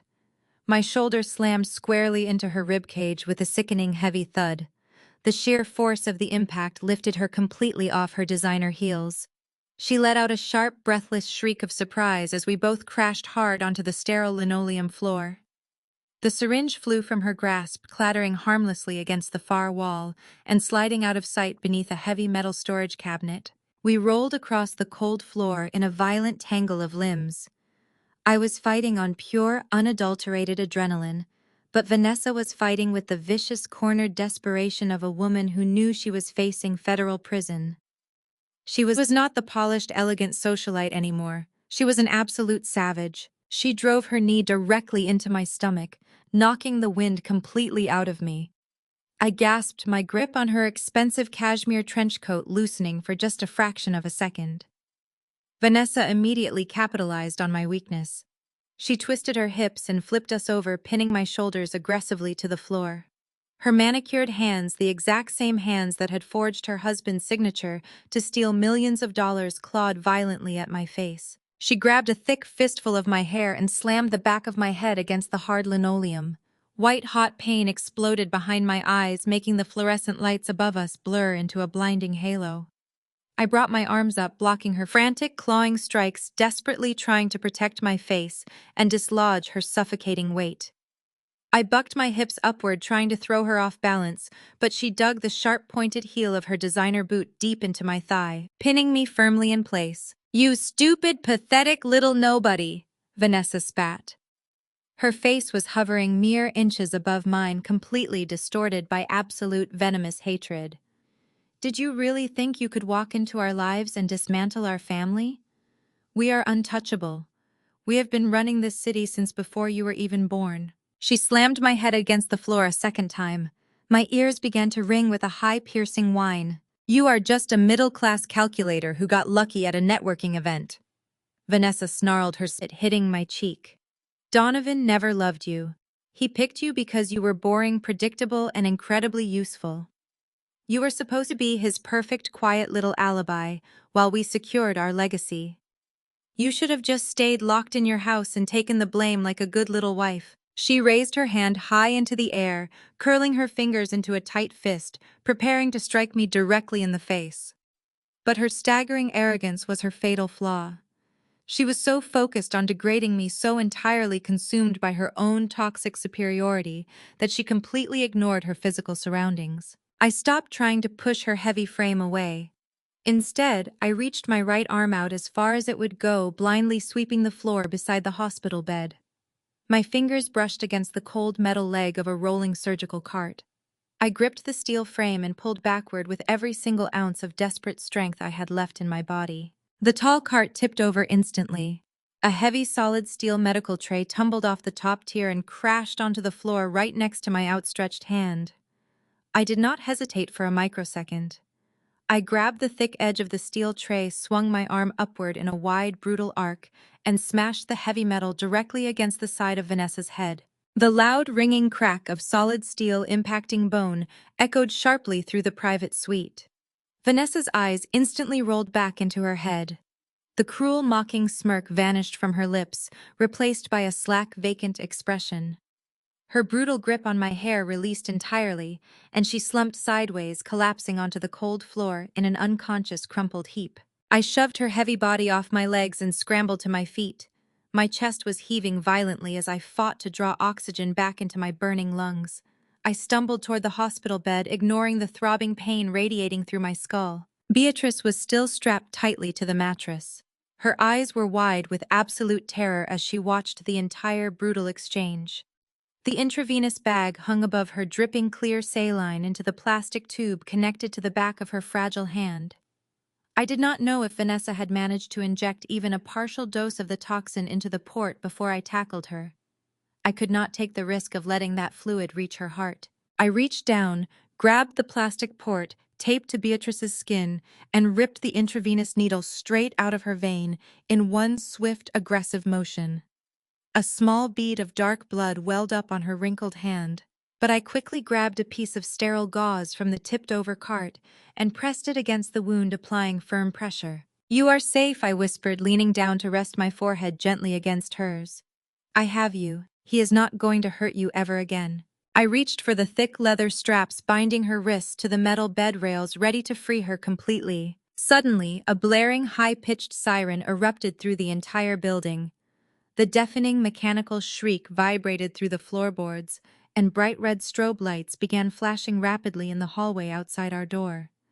The heavy medical cart I had tipped over had crashed directly into the emergency panic button mounted low on the baseboard. The sound of heavy, rapid footsteps echoed down the linoleum corridor. Multiple orderlies were sprinting at full speed toward room 4B. I looked around the room wildly. There was no secondary exit. The single window was made of thick, reinforced shatterproof glass designed to prevent patients from escaping. I grabbed the heavy steel tray again from the floor, stepping protectively in front of Beatrice's bed. I squared my shoulders, preparing to fight my way out against corrupt guards twice my size. The heavy footsteps stopped right outside our door. Someone jiggled the handle aggressively, but I had jammed the heavy deadbolt shut the second I walked in. A massive shoulder slammed against the reinforced door, making the metal frame shudder. Then came a second deafening crash. The strike was so powerful that the metal door frame splintered inward. The heavy security door was kicked completely off its heavy hinges, crashing onto the room's floor with an explosive, terrifying force. I raised the steel tray like a weapon, my heart pounding a frantic rhythm in my ears. But it was not the corrupt hospital orderlies standing in the doorway. It was Kendrick. He stood there, breathing heavily. His impeccably tailored suit jacket unbuttoned, his dark eyes blazing with an absolute, untamed, and terrifying fury. Flanking him like a wall of solid muscle were four massive men in dark suits, his elite private security detail flown in directly from Atlanta. Kendrick stepped slowly over the shattered remains of the door. He looked down at his unconscious wife lying on the floor, took a deep breath, and then looked directly at me. The heavy steel tray slipped from my numb fingers and crashed against the linoleum floor. I stood panting, waiting for Kendrick to unleash his fury. I had just smashed a solid metal tray into his wife's skull. I fully expected his security team to tackle me to the ground. Instead, Kendrick did not even look at Vanessa's unconscious body bleeding on the floor. His dark eyes scanned the room instantly, taking in the ripped intravenous line, the discarded syringe, and the sheer terror on Beatrice's face. He looked at me and gave a single sharp nod of respect. He knew I had just saved his mother-in-law from a lethal injection. "Get her out of that bed," Kendrick commanded his men. The four massive security guards moved with terrifying efficiency. Two of them stepped gracefully around Vanessa's crumpled form and gently lifted Beatrice from the mattress. The other two guards turned their backs to us, squaring their broad shoulders and forming an impenetrable human wall directly across the shattered doorway. They were just in time. The corrupt orderlies who had been sprinting down the hall crashed into the doorway, skidding to a halt.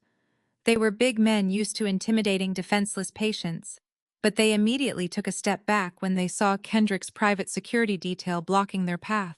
"What is going on in here?" the facility administrator yelled, pushing his way through the cluster of orderlies. He was sweating profusely, his cheap suit wrinkling as he pointed a trembling finger at Kendrick. "You cannot just break down our doors and remove a patient. I am calling the police. This is kidnapping." Kendrick slowly turned to face the administrator. He buttoned his suit jacket with absolute chilling calm. "You are going to call the police?" Kendrick asked, his deep voice echoing down the sterile corridor. "That is an excellent idea. Let us get the authorities here to discuss why you accepted a $500,000 wire transfer to your private offshore account this morning. Let us discuss why a perfectly healthy woman was being held against her will in a restricted medical wing. I have an army of corporate attorneys waiting for my signal. I will personally buy the land this facility sits on just to bulldoze it with you inside. Now step aside before I ruin your life." The administrator's face drained of all color. He realized instantly that the wealthy donor he thought he was courting was actually the grim reaper of his career. He swallowed hard, lowering his hand, and silently signaled for his orderlies to back away. "Bring the wheelchair," Kendrick ordered. His men carefully set Beatrice into the chair. I grabbed my winter coat from the floor, throwing it over Beatrice to hide her hospital gown. We moved as a single, heavily guarded unit out of the room and down the long corridor. The hospital staff parted like the Red Sea, too terrified of Kendrick's imposing presence to intervene. We reached the main lobby just as the glass double doors swung open violently. Vanessa stumbled into the lobby right behind us. She was clutching the side of her bleeding head, her designer trench coat stained and wrinkled. She had regained consciousness just in time to realize her entire criminal empire was walking out the front door. "Stop them!" Vanessa shrieked, her voice cracking with pure unhinged desperation. "He is kidnapping my mother. She is a ward of the state." The wail of approaching sirens pierced the winter air outside. Two local police cruisers skidded onto the facility driveway, their red and blue lights flashing brightly against the glass doors. The corrupt hospital staff must have triggered the silent panic alarm during our confrontation. 3 police officers rushed into the lobby, their hands resting cautiously on their duty belts. They looked at the chaotic scene, the bleeding woman, the imposing security team, and Kendrick standing confidently in the center of it all. "Nobody move," the lead officer shouted. Vanessa threw herself toward the officers, pointing a shaking finger directly at Kendrick and me. "They assaulted me. They are stealing my disabled mother. Arrest them right now. Donovan has the medical conservatorship paperwork. They are committing a felony." The officers moved toward Kendrick, but he did not back away. He stepped right in front of Vanessa, completely blocking her from the police. "Officers," Kendrick said, his voice projecting absolute, unshakable authority. "My name is Kendrick. The woman bleeding on your floor is my wife. She just attempted to murder her own mother with a synthetic neurotoxin, which you will find in a discarded syringe under a medical cabinet in room 4B. Vanessa gasped, her eyes widening in pure horror. Kendrick knew. He knew everything. "She also recently forged my signature to steal $30 million from my commercial hospitality accounts," Kendrick continued coldly. "If you attempt to stop me from removing my mother-in-law from this corrupt facility, you will be actively interfering with an ongoing federal investigation. My legal team is currently sharing the fraudulent mortgage documents with the Federal Bureau of Investigation. You can either escort us safely to my vehicle, or you can explain to the federal authorities why you aided a criminal syndicate." The officers hesitated. They looked at Kendrick's expensive suit, his elite security detail, and the absolute certainty in his eyes. Local police officers do not cross billionaires holding federal evidence. The lead officer took his hand off his belt and stepped aside, gesturing toward the exit. "Get her to the car," Kendrick ordered his men. Vanessa let out a guttural, agonizing scream of defeat as we walked right past her. She realized in that exact moment that she had lost her husband, her stolen wealth, and her freedom. We burst through the front doors and rushed out into the freezing winter air. The guards quickly loaded Beatrice into the spacious back seat of the armored Maybach. I slid in right beside her, gripping her cold hand. Kendrick got into the front passenger seat, and his lead security officer jumped behind the wheel.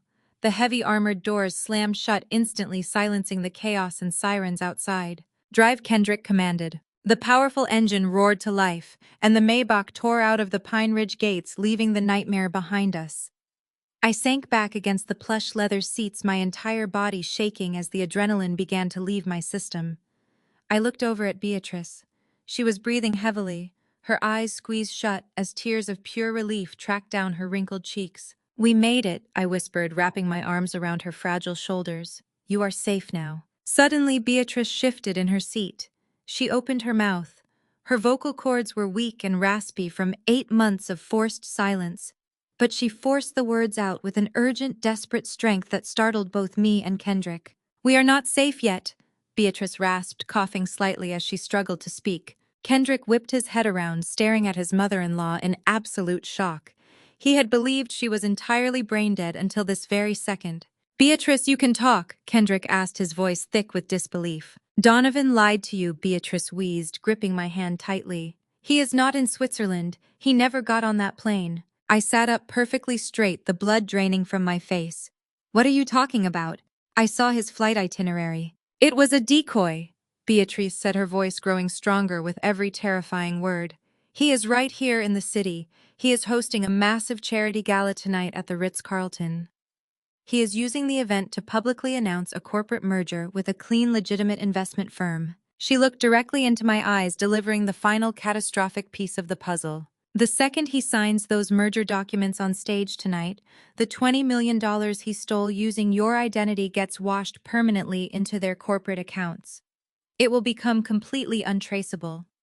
We do not have until midnight, Paige. We have exactly 3 hours to stop him. The armored Maybach did not take us back to the suburbs or to a local police station. Kendrick ordered his lead security officer to drive straight to a private, ultra-secure penthouse located in the heart of the city financial district. The property occupied the entire top floor of a high-rise owned exclusively by Kendrick's family hospitality empire. It featured a private elevator, biometric locks, and reinforced glass. It was a fortress designed for high-level corporate executives, and right now it was our only safe haven. We stepped out of the private elevator and into a massive open-concept living area wrapped in floor-to-ceiling windows. The city skyline glittered against the dark winter sky outside. Somewhere in that sea of lights, my sociopathic husband was standing in a tuxedo, smiling for cameras and preparing to wash $20 million of stolen money. Kendrick had been making calls from the passenger seat the entire drive. Less than 10 minutes after we arrived at the penthouse, the private elevator doors slid open again. A trusted concierge physician, a man who had served Kendrick's family for over a decade, rushed into the room carrying 2 heavy medical bags. Kendrick directed the doctor immediately to Beatrice, who was resting on a plush velvet sofa. I briefed the physician on the synthetic paralytic neurotoxin Donovan had been using. The doctor worked with absolute discreet efficiency. He drew blood, checked her vital signs, and immediately administered an intravenous counteragent designed to flush the remaining toxins from her nervous system. Within 20 minutes, the color began to return to Beatrice's pale cheeks. Her hands stopped trembling, and her breathing deepened. The paralysis that had kept her a prisoner in her own body for 8 months was finally being chemically dismantled. While the doctor tended to Beatrice, I transformed the massive glass dining table into a digital war room. I plugged Donovan's burner laptop into the wall outlet and connected the encrypted hard drive Beatrice had smuggled out. I pulled up the financial network architecture I had breached earlier that day. Kendrick paced the length of the penthouse, his phone pressed to his ear. He was speaking with his chief financial officer down in Atlanta, desperately trying to assess the catastrophic damage his wife had inflicted on his generational wealth. I could hear the cold, terrifying fury vibrating in his deep voice as he ordered his legal team to freeze every single joint asset he shared with Vanessa. I have exactly 2 hours and 45 minutes, I announced, cutting through the tense silence of the room. Kendrick ended his call and walked over to the glass table standing behind my shoulder to look at the glowing screen. Beatrice sat up slightly on the sofa, watching me with intense focus. Donovan is hosting a charity gala at the Ritz-Carlton tonight. I explained, my fingers flying across the keyboard. He is using the event as a cover to publicly announce a corporate merger with a legitimate international investment firm. The moment he signs those merger documents on stage, the $20 million he stole from Beatrice gets absorbed directly into their corporate accounts. It becomes completely untraceable. Worse, the $30 million in fraudulent commercial mortgages Vanessa took out against your family's hotels will be permanently locked in. Then we call the federal authorities right now, Kendrick stated firmly. We send the police to the hotel and drag him off that stage in handcuffs. We cannot do that, I replied, my voice hard and urgent. If the police arrest him right now, the money remains in a frozen offshore holding state. The Federal Bureau of Investigation will seize the funds as evidence in a massive corporate fraud investigation. It could take a decade of litigation to unfreeze your family's assets, Kendrick. Your hospitality empire would be bankrupt before the trial even starts. Kendrick slammed his fist against the back of the dining chair. The heavy piece of furniture groaned under the impact. He knew I was right. In the world of high finance, frozen assets were essentially dead assets. There is a banking protocol called a clawback. I continued, my eyes scanning the dense lines of code on the screen. It is an immediate forced reversal of illicit funds. Because I am a senior forensic accountant, I have the exact digital architecture needed to trigger a clawback on the Cayman Islands accounts. I can pull Beatrice's $20 million and your family's $30 million right back to their origin accounts in a matter of seconds. I can leave Donovan with absolutely nothing. Do it! Beatrice rasped from the sofa, her voice raw but filled with fierce determination. Take everything from him. I initiated the clawback sequence.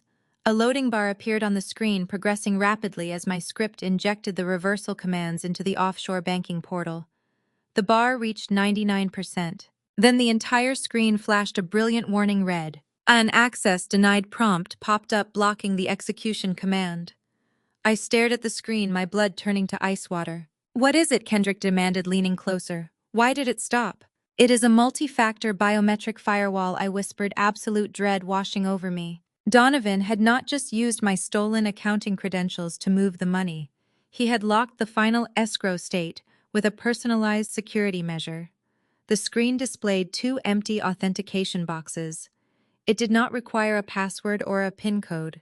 It required a live dynamic voice print authorization and a direct physical thumbprint scan to release the funds. I cannot hack this from a distance, I said, pushing away from the glass table in frustration.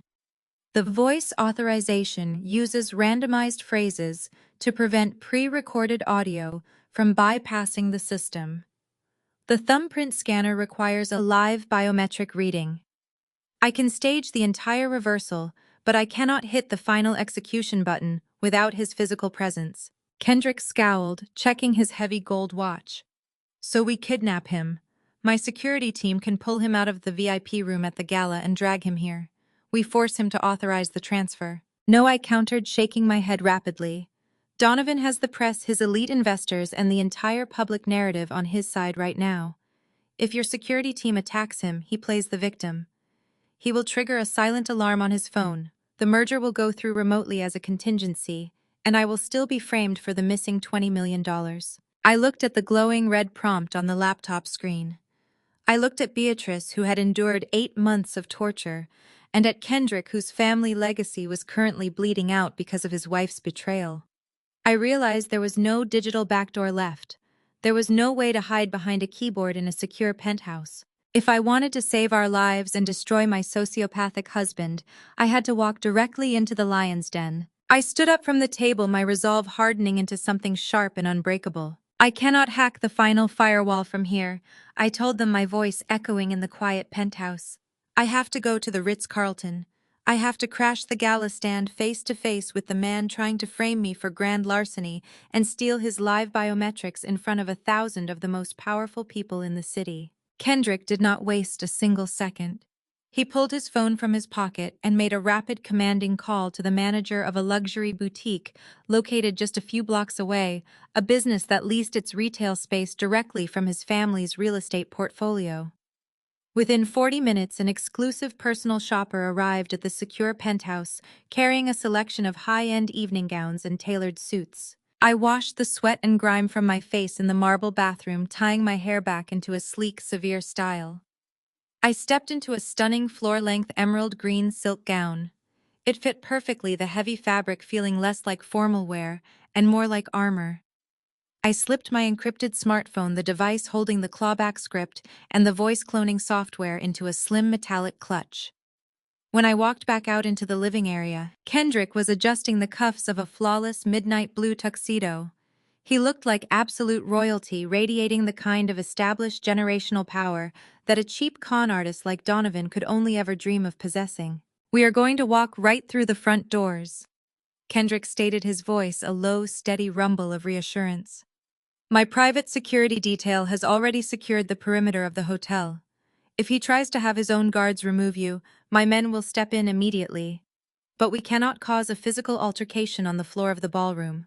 You need him isolated. I know, I replied, my voice hard and resolute. I just need to get him into a private room. The ride to the Ritz-Carlton was tense and silent. When the armored Maybach pulled up to the valet stand, the atmosphere outside the hotel was electric. Flashbulbs went off as local business reporters photographed the city's financial elite, arriving for what was billed as the corporate event of the year. Kendrick offered me his arm. I took it holding my head high as we bypassed the red carpet and walked straight past the velvet ropes. The event staff took one look at Kendrick's imposing presence and the sheer authority he commanded and waved us right through the entrance. We stepped into the grand ballroom. The space was breathtaking, dripping with crystal chandeliers, towering floral arrangements, and the ambient hum of classical music mixed with the clinking of champagne flutes. This was Donovan's world. This was the glittering, shallow theater where he played his most convincing roles. I scanned the massive crowd, my eyes darting past politicians, bank executives, and wealthy socialites. I spotted him near the center of the room. Donovan was standing by a towering ice sculpture holding a glass of scotch and holding court with a circle of elderly, wealthy investors. He looked impeccably handsome in a custom black tuxedo. I was wearing an expression of brave, tragic sorrow, nodding solemnly as one of the older women patted his arm in sympathy. He was playing the grieving son and the betrayed husband, laying the emotional groundwork right before he announced his miraculous corporate merger. I let go of Kendrick's arm and began walking directly across the ballroom floor. The emerald silk of my gown parted the crowd like water. It took Donovan exactly 10 seconds to notice the shift in the room's energy. He turned his head, his charismatic smile frozen in place. When his eyes locked onto mine, I saw the absolute fundamental shock register on his face. The color completely vanished from his cheeks. For a microsecond, the sociopathic mask slipped, revealing the terrified, cornered animal hiding underneath. He recovered with terrifying speed. He offered a polite, apologetic smile to his investors, muttered an excuse about needing to attend to his wife, and marched aggressively in my direction. He moved with swift, predatory strides, clearly intending to intercept me before I could reach the center of the room. Paige, Donovan hissed, reaching out to grab my upper arm the second he was within striking distance. "What the hell do you think you are doing here? Where is my mother?" Before his fingers could even brush the silk of my dress, Kendrick stepped smoothly between us. Kendrick did not raise his voice. He did not make a scene. He simply planted his broad chest directly in front of Donovan, forcing my husband to take a hasty step backward to avoid a collision. "Do not touch my sister-in-law," Kendrick warned, his dark eyes narrowing into a lethal, freezing glare. "If you even attempt to lay a hand on her, I will throw you straight through that ice sculpture and buy the hotel just to cover the damages. Keep your hands at your sides, Donovan." Donovan stared at Kendrick, his eyes darting back and forth as he processed this unexpected alliance. He knew instantly that his fabricated narrative had failed.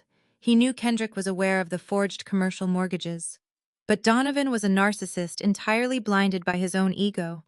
He still believed he held the ultimate trump card because the offshore accounts were locked behind his biometrics. "You think you are clever, Paige," Donovan whispered, a cruel, arrogant smirk crawling back onto his face. "You think bringing Vanessa's husband here changes anything. My mother is gone. The trust is drained.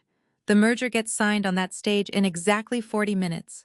You are standing in a room full of federal judges and bank presidents, and tomorrow morning you are going to be arrested for embezzling $20 million.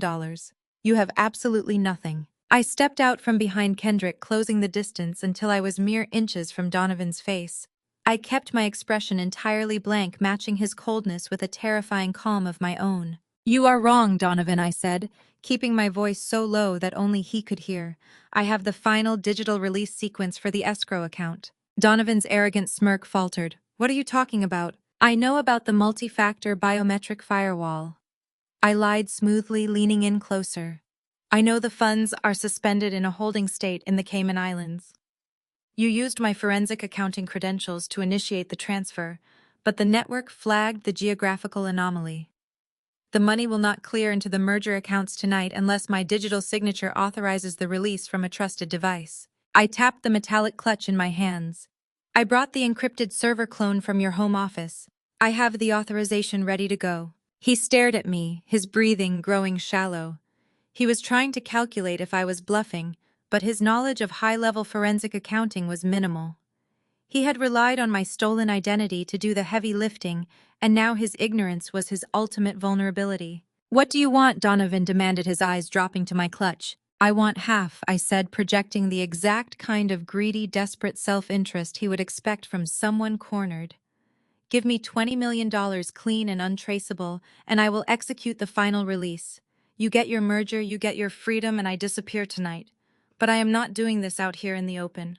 I took a step back, gesturing toward the heavy mahogany doors of the private VIP lounge located at the far end of the ballroom. We go into that room away from the cameras and your investors, I instructed.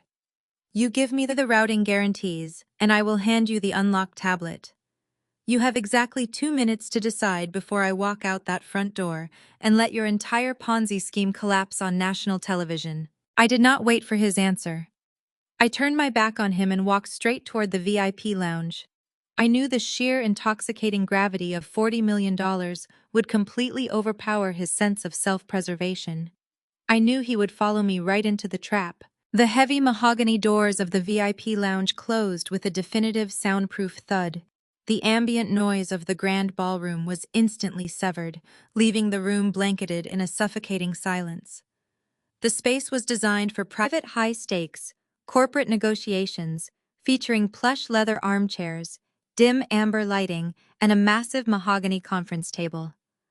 I walked to the far end of the room and turned around. Donovan engaged the manual brass lock on the door. When he turned to face me, the charismatic grieving son he had been playing for the cameras outside was completely gone. The mask had melted away, leaving only the cold, calculating sociopath underneath. He straightened his tuxedo jacket and let out a dark, condescending laugh. I have to admit, Paige, I am genuinely impressed, Donovan said, pacing slowly across the thick carpet. I spent the entire afternoon worrying that you had run to the federal authorities. But here you are dressed in couture trying to extort me for $20 million. I suppose you finally learned how the real world works. You are just as greedy as the rest of us. I placed my metallic clutch on the polished conference table and withdrew my encrypted smartphone. I had specifically modified the screen to display a fake financial routing interface to keep his attention focused on the device. As I set the phone flat on the wood surface, I discreetly pressed the volume button twice. It was the hidden shortcut to activate the sophisticated voice cloning software running in the background. The application needed approximately 60 seconds of clear, uninterrupted audio to capture his exact vocal cadence, pitch, and biometric voice print. I just needed to keep him talking. I am not greedy, Donovan, I said, keeping my voice remarkably steady. I am pragmatic. You trapped me. You forged my forensic accounting credentials to steal your mother's trust fund. I just want to know how you managed to bypass the internal security alerts on my network. Donovan smiled, a sickening display of pure arrogance. He walked closer to the table, absolutely eager to boast about his own twisted brilliance. He thought I was a defeated woman negotiating the terms of my surrender. It was effortlessly simple, he bragged, leaning his hands on the table opposite me. I installed a keylogger on your home office router 3 months ago. Every time you logged into your secure corporate servers, I was capturing your keystrokes. When the time came to move the $60 million to the Cayman Islands, I just mirrored your internet protocol address. To the Federal Bureau of Investigation, it looks exactly like you sat at your desk and robbed a disabled old woman blind. I watched the small, invisible audio waveform pulsing faintly on the edge of my darkened screen. The software was eating up his words, building the synthetic clone. I needed him to keep going. I needed more vocal variety. And Beatrice, I asked, forcing my voice to sound appropriately horrified. The neurotoxin. How long were you planning to keep her paralyzed before you finally killed her? Donovan let out a harsh, dismissive sigh, clearly annoyed by the moral question. I was not going to kill her today, Paige. I am not a monster. The paralytic toxin I mixed into her morning tea was perfectly calibrated. I paid a highly discreet chemist a fortune for that formula. It completely suppresses the central nervous system without damaging the heart muscle. I just needed her incapacitated until the offshore transfers cleared the final escrow stage tonight. Once the merger was officially announced and the money was washed, I would have simply increased the dosage to stop her respiratory system. The coroner would have ruled it a secondary fatal stroke, a tragic natural complication. He stepped around the edge of the conference table, his dark eyes fixed entirely on the smartphone resting under my fingertips. The voice cloning application chimed with a silent tactile vibration against my palm. 100% captured. I had his voice. Now I just needed his physical thumbprint. I have confessed to my brilliant crimes, Donovan said, holding out his hand expectantly. Now it is your turn. Execute the final digital release sequence page. Transfer the funds to the merger account, and I will wire your $20 million to whatever offshore shell company you want. We can both walk out of this room as very wealthy people. I picked up the smartphone and took a deliberate step backward. I need to see the routing guarantees first, I demanded. I am not authorizing a single transfer until I see proof that you have the liquidity to pay me. Donovan's eyes darkened. The faux polite negotiation tactics vanished instantly. He was out of time and his legendary temper was boiling to the surface. You do not get to make demands, you arrogant little accountant, he snarled, lunging forward. He crossed the remaining distance between us in a fraction of a second. I tried to step away, but he grabbed my left wrist with brutal, punishing force. His fingers dug deeply into my skin, twisting my arm aggressively to force me to drop the device. I fought back, kicking at his shins and trying to wrench my arm free. The physical struggle was grounded and violent. He was much stronger than me, using his heavy frame to shove me backward against the mahogany table. Sign the release right now, Donovan roared, pinning my hip against the edge of the wood. He reached for the smartphone in my right hand, attempting to physically pry my fingers open and force my thumb onto the screen. He thought he was forcing me to authorize a banking transfer. I did not pull my hand away. Instead, I yielded to his aggressive momentum. As he grabbed my right hand and squeezed, I deliberately twisted the phone in my palm. I flipped the device completely upside down and shoved the back of the phone directly into his grasping hand. I jammed the hidden rear-mounted biometric scanner squarely against the pad of his right thumb. A bright green flash illuminated the dark plastic casing. A sharp mechanical beep echoed through the quiet room. Biometric profile acquired, and locked, the automated female voice of my phone announced loudly. Donovan froze. His brutal grip on my wrist loosened for just a microsecond as his brain tried to process the electronic voice. He looked down at the device in my hand. He saw the green confirmation screen. He did not see an offshore banking portal or an escrow release form. He saw a security application holding a perfect digitized rendering of his own thumbprint. You did not come here to negotiate, Donovan whispered, the horrifying realization washing over his face. I came here to rob you blind, I said, staring directly into his terrified eyes. The absolute, unadulterated fury that erupted across Donovan's face was terrifying. He let go of my wrists entirely. He let out a feral, wordless roar of pure rage and lunged straight for my throat. His heavy hands clamped down around my windpipe with lethal, crushing force. He slammed me backward onto the conference table, cutting off my air supply instantly. The edges of my vision began to turn dark as he squeezed, preparing to snap my neck and end my life right there in the VIP lounge. The edges of my vision were turning rapidly to black. Donovan dug his thumbs deep into my windpipe, his face twisted in an ugly, murderous rage. My lungs screamed for oxygen as he pinned me flat against the heavy mahogany conference table. I could feel the polished wood digging into my spine, but I did not let go of my smartphone. My right hand remained tightly clamped around the device, protecting the captured biometric thumbprint and the synthetic voice clone with my life. I was trying to crush my throat, completely unaware that I had just stolen the digital keys to his entire empire. A deafening explosive crash shattered the suffocating silence of the VIP lounge. The heavy double doors did not just swing open, they were violently kicked off their solid brass hinges. The thick wood splintered with a sharp crack, slamming brutally against the interior walls. Kendrick stepped through the ruined doorway. He stripped off his tailored midnight blue tuxedo jacket as he walked, letting it drop to the floor. His dark eyes were fixed entirely on the man strangling me. Kendrick moved with the terrifying, explosive speed of a man fiercely protecting his family. Before Donovan could even turn his head to see what had caused the noise, Kendrick was on him. Kendrick grabbed Donovan by the back of his tuxedo collar and the belt of his slacks. Using his massive, imposing frame, he lifted my husband completely off his feet. He hurled Donovan across the room like a discarded rag doll. Donovan flew through the air and crashed brutally into a heavy wooden credenza along the far wall. The impact shattered a crystal decanter, sending expensive scotch and broken glass raining down onto the carpet.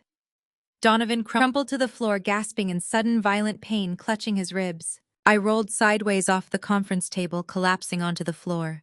I coughed violently, dragging greedy, burning lungfuls of air back into my chest.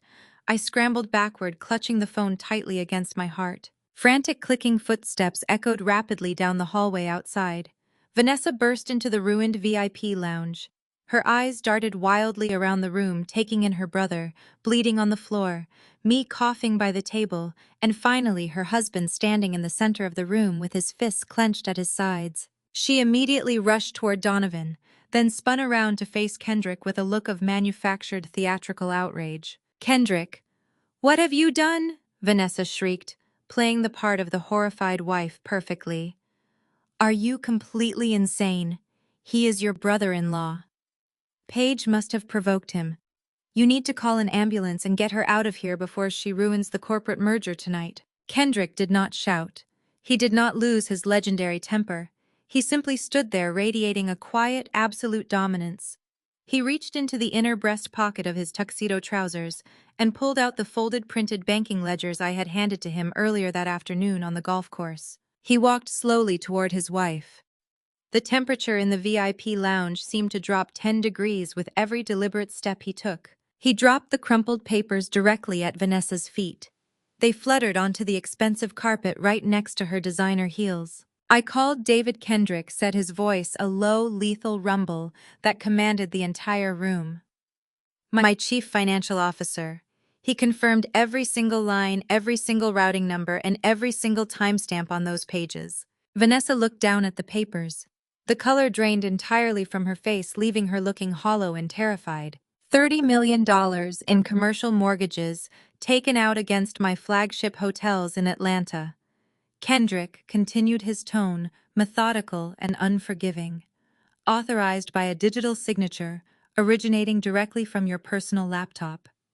You bypassed my corporate security protocols to leverage my assets." Vanessa stammered, stepping backward. Her confident, arrogant posture collapsed completely. She opened her mouth desperately, trying to formulate a lie, trying to say her computer was hacked, trying to shift the blame to me. But she could not form a single coherent sentence under Kendrick's absolute freezing glare. Kendrick did not let her speak.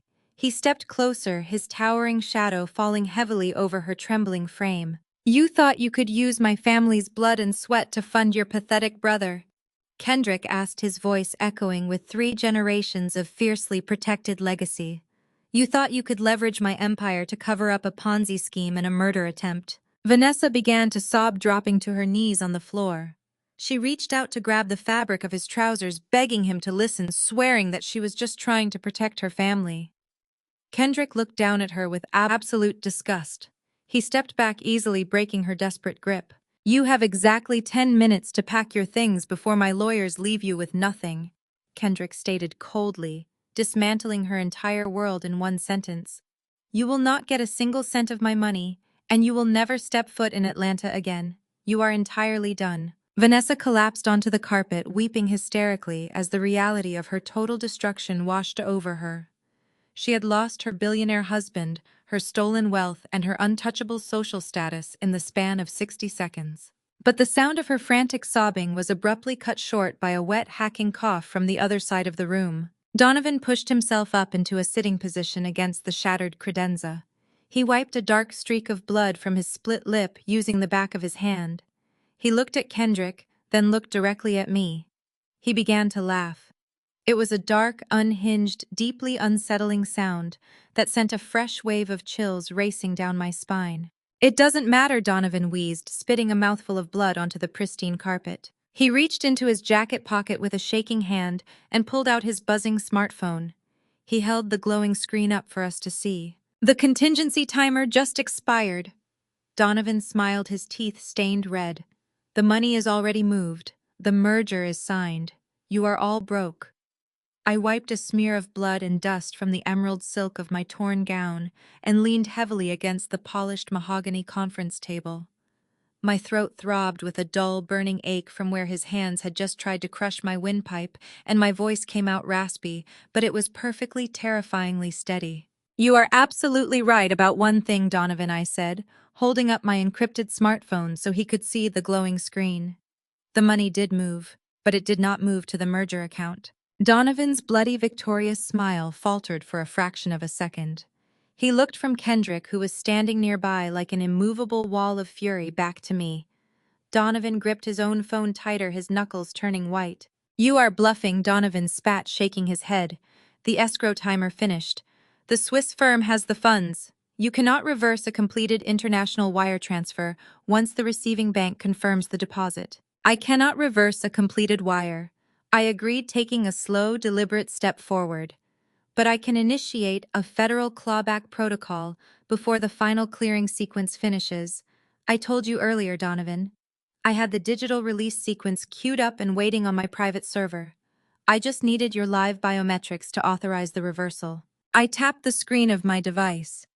A bright, glowing confirmation window appeared over the fake financial interface. I pressed my finger against the audio playback button. The quiet VIP lounge was suddenly filled with the sound of my husband's own voice. It was the synthetic vocal clone I had captured during his arrogant monologue just minutes earlier, perfectly matching his unique cadence, pitch, and inflection. Authorization confirmed. Execute total asset reversal. The digital voice of Donovan commanded clearly through my phone speakers. Donovan's eyes widened in absolute, unadulterated horror. He looked down at the device in his hands. I watched the arrogant, untouchable chief executive officer finally realize the catastrophic magnitude of his own ignorance. He frantically unlocked his phone, his thumbs flying across the screen as he pulled up the live digital dashboard of his offshore Cayman Islands shell company. Watch the screen, Donovan, I said coldly, folding my arms across my chest. Watch your entire empire burn to the ground. He stared at his phone, his breathing turning into shallow, panicked gasps. The digital display reflected a pale, sickly blue light against his terrified face. I did not need to see his screen to know exactly what was happening. I had written the forensic script myself, and it was executing flawlessly. The balance at the top of his offshore portal read $80 million. That included the stolen $20 million from Beatrice, the fraudulent $30 million from Kendrick's family, and whatever meager, heavily leveraged assets Donovan had left to his name. Then the numbers began to move. It did not happen all at once. The clawback protocol was designed to systematically strip the accounts, breaking the massive fortune down into rapid, untraceable microtransactions to bypass the offshore holding limits and avoid triggering automatic banking freezes. 80 million dropped to 60 million. Donovan let out a choked, desperate sound. He tapped his screen wildly, frantically, trying to cancel the operation, trying to lock the account, trying to do absolutely anything to stop the massive financial hemorrhage. But he was locked out. The biometric override I had executed granted me supreme administrative control over the entire network. He was completely locked out of his own digital vault. 60 million dropped to 30 million. No, stop it! Donovan yelled, his voice cracking with pure, unhinged panic. Cancel the transfer. Cancel it right now. 30 million plummeted to 10 million. Vanessa, still crumpled on the carpet near Kendrick's feet, watched her brother rapidly unravel. She realized in that exact moment that the money she had sacrificed her marriage, her reputation, and her freedom for was vanishing into thin air. Donovan, do something! Vanessa shrieked, pulling herself up onto her knees and clawing at the air. You said the system was foolproof. You said we were completely protected. 10 million dropped to zero. A bright red banner flashed across Donovan's screen. Account depleted. Balance zero. It is gone, I said, delivering the final crushing verdict. I routed the $20 million directly back into Beatrice's secure trust fund. And I routed the $30 million back into the Hayes Hospitality master accounts down in Atlanta. Your balance is zero, Donovan. You are entirely broke. As if on cue, Kendrick's phone vibrated in his tuxedo pocket. He pulled it out smoothly, his dark eyes scanning the glowing screen. A grim, deeply satisfied smile finally broke across his face. He looked down at Vanessa, who was trembling violently on the floor. My chief financial officer just confirmed the deposit, Kendrick said, his deep voice echoing with absolute finality. The funds are recovered in full. The fraudulent mortgages are completely nullified. You failed, Vanessa. You sold your soul for absolutely nothing. Donovan stared blankly at his empty bank account screen. The reality of his total destruction was fully setting in. The massive corporate merger he was supposed to announce on stage in less than 20 minutes was dead. The federal authorities and the Securities and Exchange Commission were already building a massive criminal case against him based on the anonymous data dump I had provided. He had no money to flee the country, no leverage to negotiate a plea deal, and no powerful allies left to protect him. His perfect, flawless crime was a spectacular failure. He slowly lowered his phone. The device slipped from his bloody fingers and landed silently on the thick carpet. He looked at the shattered crystal decanter on the floor, then up at Kendrick, who was standing tall and ready to crush him again if he made a single sudden movement. Finally, his dark, empty eyes locked onto mine. The sociopathic mask did not just slip, it completely shattered. The polished, charismatic real estate tycoon evaporated entirely, leaving behind a cornered, rabid, and incredibly dangerous animal. To a narcissist like Donovan, losing his wealth and his public status was a fate far worse than death. Donovan slowly reached behind his back, slipping his right hand beneath the tailored fabric of his ruined tuxedo jacket. "You think you won," Donovan whispered, his voice shaking with a terrifying, absolute madness. He pulled his hand forward in one swift, aggressive motion. He was holding a sleek black concealed firearm. Vanessa let out a blood-curdling scream of pure horror, pressing her hands over her ears. Kendrick instantly tensed, shifting his massive frame slightly to position himself between me and the weapon. But Donovan was fast. He raised the heavy barrel of the gun, pointing the lethal weapon directly past Kendrick, aiming squarely at the center of my chest. Donovan cocked the hammer back with a sharp metallic click. His hands were trembling violently, but his eyes were entirely dead.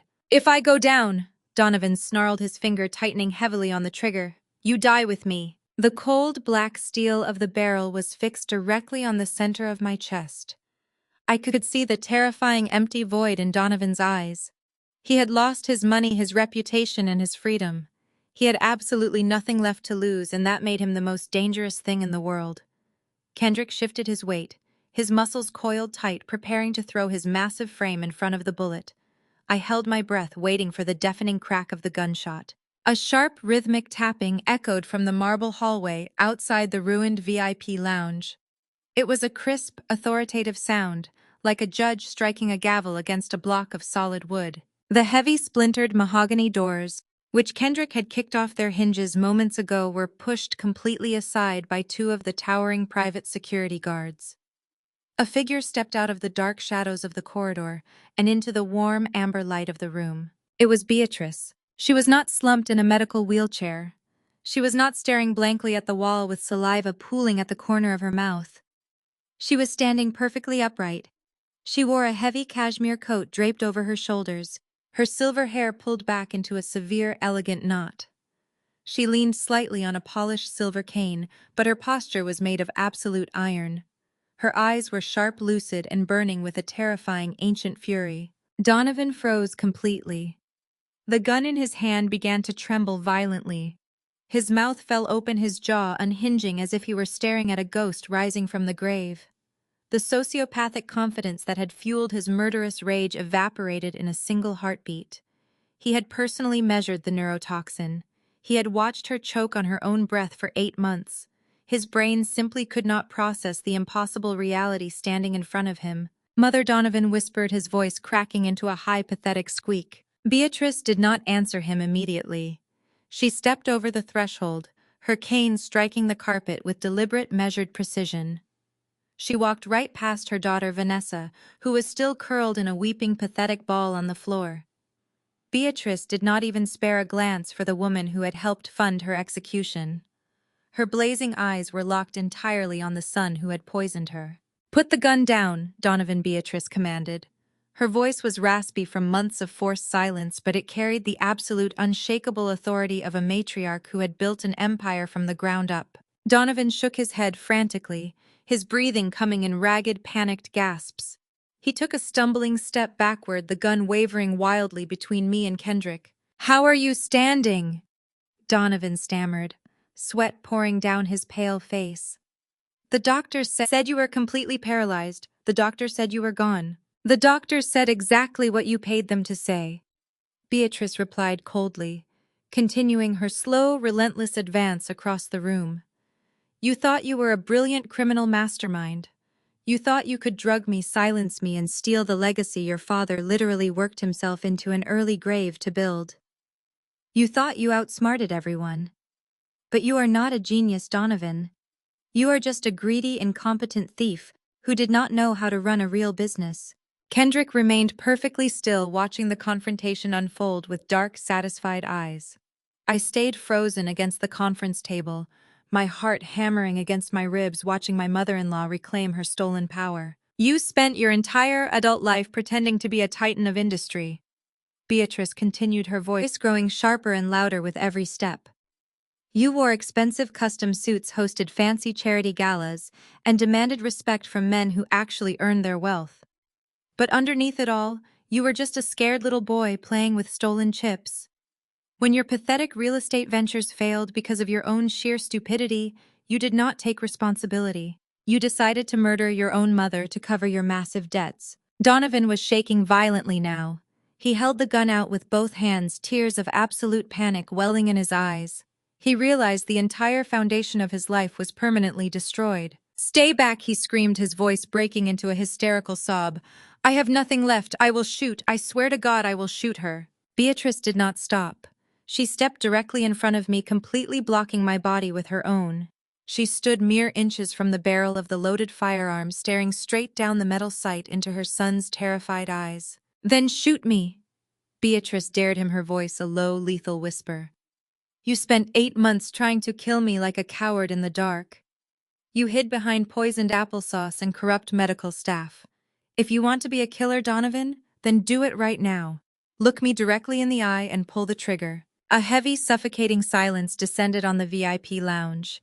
The air felt thick enough to cut with a knife. Donovan stared into the fierce, unyielding eyes of the woman who gave him life. He was a narcissist who had been entirely stripped of his audience, his wealth, and his illusions of grandeur. Confronted by the absolute immovable strength of his mother, the last fragile piece of his ego shattered completely. He let out a broken, agonizing wail. His hands dropped to his sides. The heavy black firearm slipped from his trembling fingers and hit the thick carpet with a dull, harmless thud. Donovan collapsed onto his knees, burying his face in his hands, weeping loudly like a helpless, terrified child. Beatrice looked down at him with an expression of pure, unadulterated disgust. She used the tip of her silver cane to push the discarded weapon far across the floor, well out of his reach. "You are no son of mine," Beatrice stated with chilling finality. "I am stripping your name from every family document, every trust, and every corporate charter.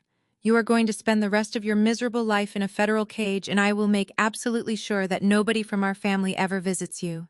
You are entirely dead to me." Donovan continued to sob on the floor, completely broken and utterly defeated. The fight was over. The empire of lies was dismantled, and we had won. Suddenly, a sharp, piercing sound sliced through the quiet tension of the room. The distinct rising wail of emergency sirens echoed from the city streets below. The sound grew rapidly louder, multiplying as a fleet of vehicles converged on the luxury hotel. Bright flashing beams of red and blue light cut through the dark winter sky outside, violently illuminating the frosted glass windows of the VIP lounge. The heavy oak doors of the VIP lounge did not just open. They were shoved completely aside by a wave of armed federal agents wearing dark tactical windbreakers. The flashing red and blue lights from the street below reflected sharply off the gold badges hanging around their necks. Agents from the Federal Bureau of Investigation poured into the room alongside plainclothes investigators from the Securities and Exchange Commission. The anonymous data dump I had sent from Donovan's burner laptop hours ago had given them all the probable cause they needed. Donovan was still kneeling on the carpet, weeping uncontrollably. When the lead FBI agent stepped forward with handcuffs drawn, the last remaining shred of my husband's sanity completely fractured. He scrambled backward like a terrified child, his expensive tuxedo pants slipping on the spilled scotch and shattered crystal. "Mom, tell them to stop," Donovan begged, reaching a trembling, bloody hand toward Beatrice. "Tell them it was a misunderstanding. I will give the money back. I will give it all back." Beatrice did not even blink. She leaned her weight onto her silver cane, her posture radiating absolute, unforgiving authority. "You have nothing left to give back," Beatrice stated, her voice as cold as the winter wind outside. "Take this thief out of my sight." Two federal agents hauled Donovan to his feet roughly. They twisted his arms behind his back. The sharp mechanical click of the steel handcuffs ratcheting shut over his wrists echoed loudly in the quiet room. An agent began reading him his Miranda rights, listing a staggering series of charges, including wire fraud, grand larceny, conspiracy to commit murder, and elder financial abuse. Donovan sobbed hysterically, his legs giving out so the agents practically had to drag his dead weight across the floor. Vanessa was hyperventilating near the shattered credenza. A female agent grabbed her by the arm, pulling her to her feet and slapping a second pair of handcuffs over her wrists. Vanessa thrashed wildly, her designer gown tearing at the seam. "Kendrick, do something!" Vanessa shrieked, her voice cracking with pure, unhinged desperation. "Call your legal team. Call the governor. You cannot let them treat me like a common criminal. I am your wife." Kendrick stood perfectly still. He was a towering, imposing figure of absolute generational wealth and power, and he looked at the woman he had married with nothing but chilling, quiet disgust. "My legal team is currently cooperating fully with the federal authorities to ensure you spend the next 3 decades in a concrete cell," Kendrick replied, his deep voice carrying the unshakable pride of his family legacy. "You are no wife of mine. You are a parasite who tried to bleed my family dry. By tomorrow morning, your name will be legally erased from my estate, my accounts, and my life. Take her away." Vanessa let out a guttural, agonizing scream of defeat as the agents forced her out of the VIP lounge. We followed the agents out into the grand ballroom of the Ritz-Carlton. The glittering high society gala had ground to a complete and devastating halt. The classical music was cut off. 1,000 of the wealthiest investors, politicians, and bank presidents in the city stood in absolute stunned silence. They watched in horror as Donovan, the man who was supposed to announce a massive, lucrative corporate merger tonight, was dragged across the marble floor in handcuffs, his face covered in blood and tears. The public humiliation was absolute. The same elite executives who had been drinking his champagne and praising his business acumen just 20 minutes ago were now pulling out their smartphones. The flashbulbs of their cameras lit up the ballroom, capturing every second of his pathetic public destruction. Donovan tried to hide his face, sobbing as he was paraded past his most important clients. His carefully constructed, arrogant empire was burning to the ground in front of an audience of thousands. A tall woman in a sharp gray suit separated herself from the federal raid team and walked directly toward me. She flashed an SEC credential badge. Paige Pierce, the agent, asked, her eyes scanning my torn emerald silk gown with a look of deep professional respect. "I am Special Agent Miller. We received your encrypted data dump regarding the offshore routing numbers. I have never seen a forensic clawback executed with that kind of precision." I stood tall, feeling the adrenaline stabilize into a steady, victorious calm. "Are the accounts secure?" Miller nodded, pulling a digital tablet from her jacket. "We verified the transactions the second we breached the building. The $60 million is safely locked back inside Beatrice's trust fund under a federal freeze until the paperwork clears. Furthermore, we confirmed that the $30 million in fraudulent commercial mortgages leveraged against Hayes Hospitality Holdings has been completely nullified. The capital was returned to its origin accounts in Atlanta." Kendrick let out a long, heavy exhale beside me. He placed a massive, warm hand on my shoulder, a silent, profound gesture of gratitude from a man whose entire family legacy had just been saved from total annihilation. The agents were dragging Donovan toward the main exit doors of the ballroom. I stepped away from Kendrick and Beatrice. I walked directly into the center of the massive room, placing myself right in Donovan's path.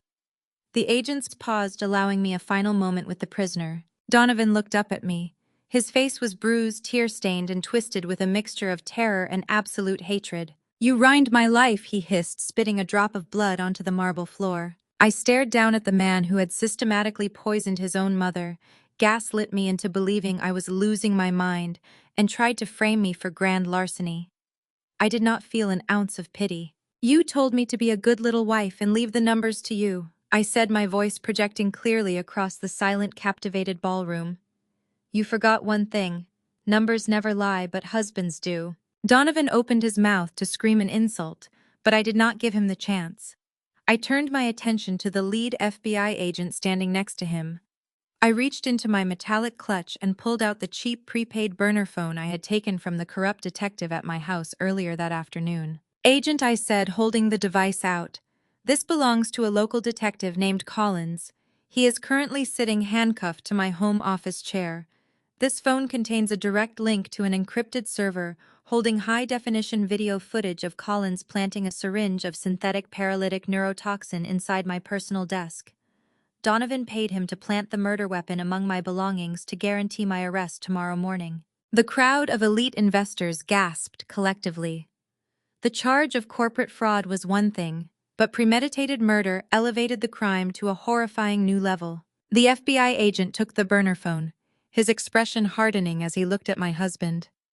Attempted murder of a vulnerable adult and corrupting a law enforcement officer, the agent stated grimly. You are never seeing the outside of a federal penitentiary, Donovan. Get him out of my sight. The agents shoved Donovan forward, forcing him through the grand double doors and out into the freezing winter night, where a line of waiting police cruisers sat with their sirens blaring. The heavy doors swung shut behind him, sealing his fate forever. 6 months later, the bitter winter snow had completely melted, replaced by the bright and unforgiving clarity of a Chicago summer. I sat in the front row of the federal courthouse, surrounded by reporters and legal aides, watching the judge raise his heavy wooden gavel. Donovan stood at the defense table. He was wearing a shapeless standard-issue orange jumpsuit. He looked incredibly small, hollowed out, and entirely stripped of the custom Italian suits and the arrogant smirk that had defined his entire existence. His hands were shackled to his waist chain. He did not look back at me. He kept his eyes glued to the floor, shivering under the harsh fluorescent lights of the courtroom. The judge did not show a single ounce of leniency. Wire fraud, grand larceny, conspiracy to commit murder, corruption of a law enforcement officer, elder financial abuse. The sentence was absolute and devastating.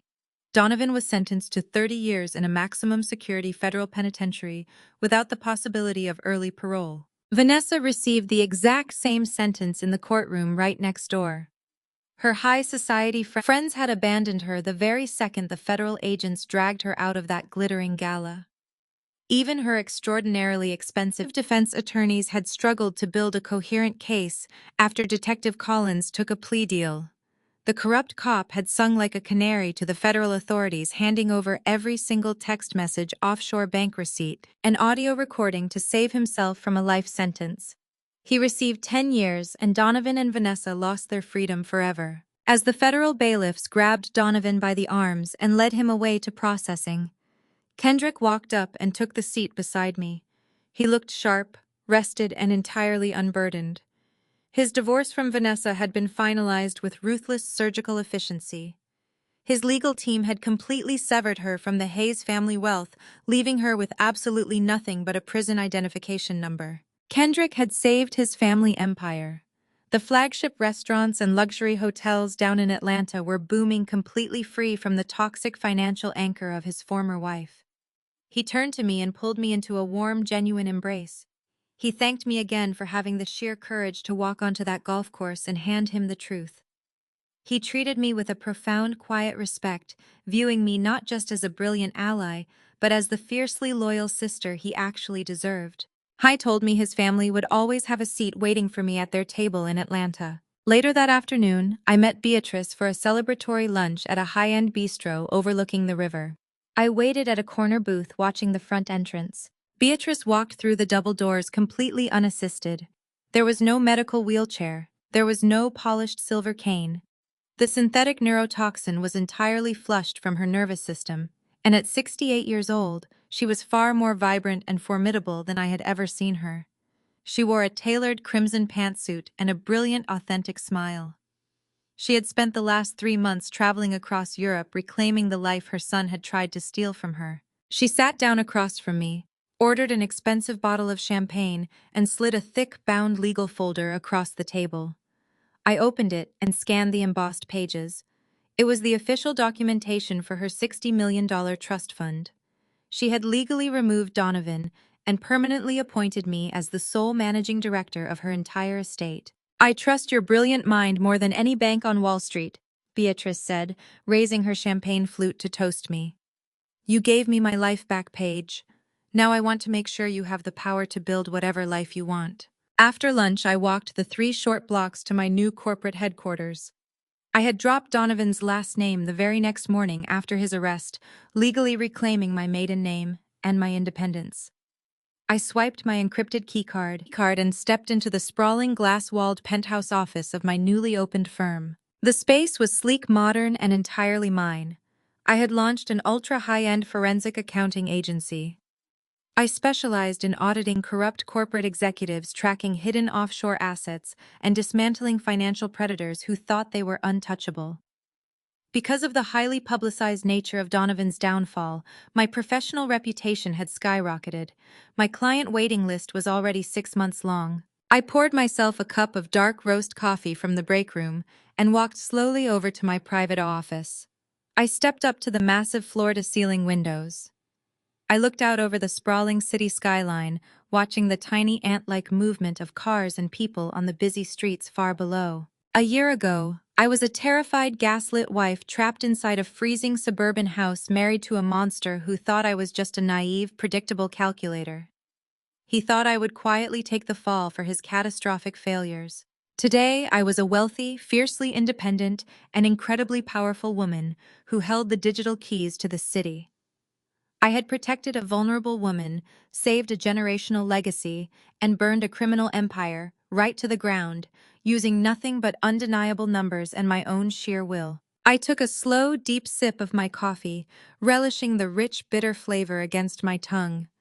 I turned my back on the skyline, walked over to my massive mahogany desk, and opened a brand new encrypted case file. I smiled. I was ready for my next case. The greatest lesson from this ordeal is that true power does not come from wealth or status. True power comes from knowing your own worth and refusing to let manipulators dictate your reality. I believed that being a supportive partner was enough to secure a safe life. But loyalty means absolutely nothing to someone who only values you for what they can extract from you. Donovan and Vanessa built an empire on lies and exploited the fierce devotion of the people around them. They thought my quietness meant I was weak. They thought I would simply take the fall and disappear. What they failed to understand is that the most dangerous person in the room is not the one shouting the loudest, but the one paying the closest attention to the truth.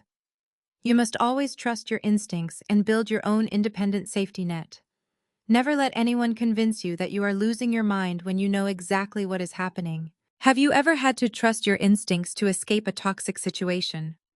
Share your experience in the comments below. Please hit the like button and subscribe to my channel for more stories of survival and justice.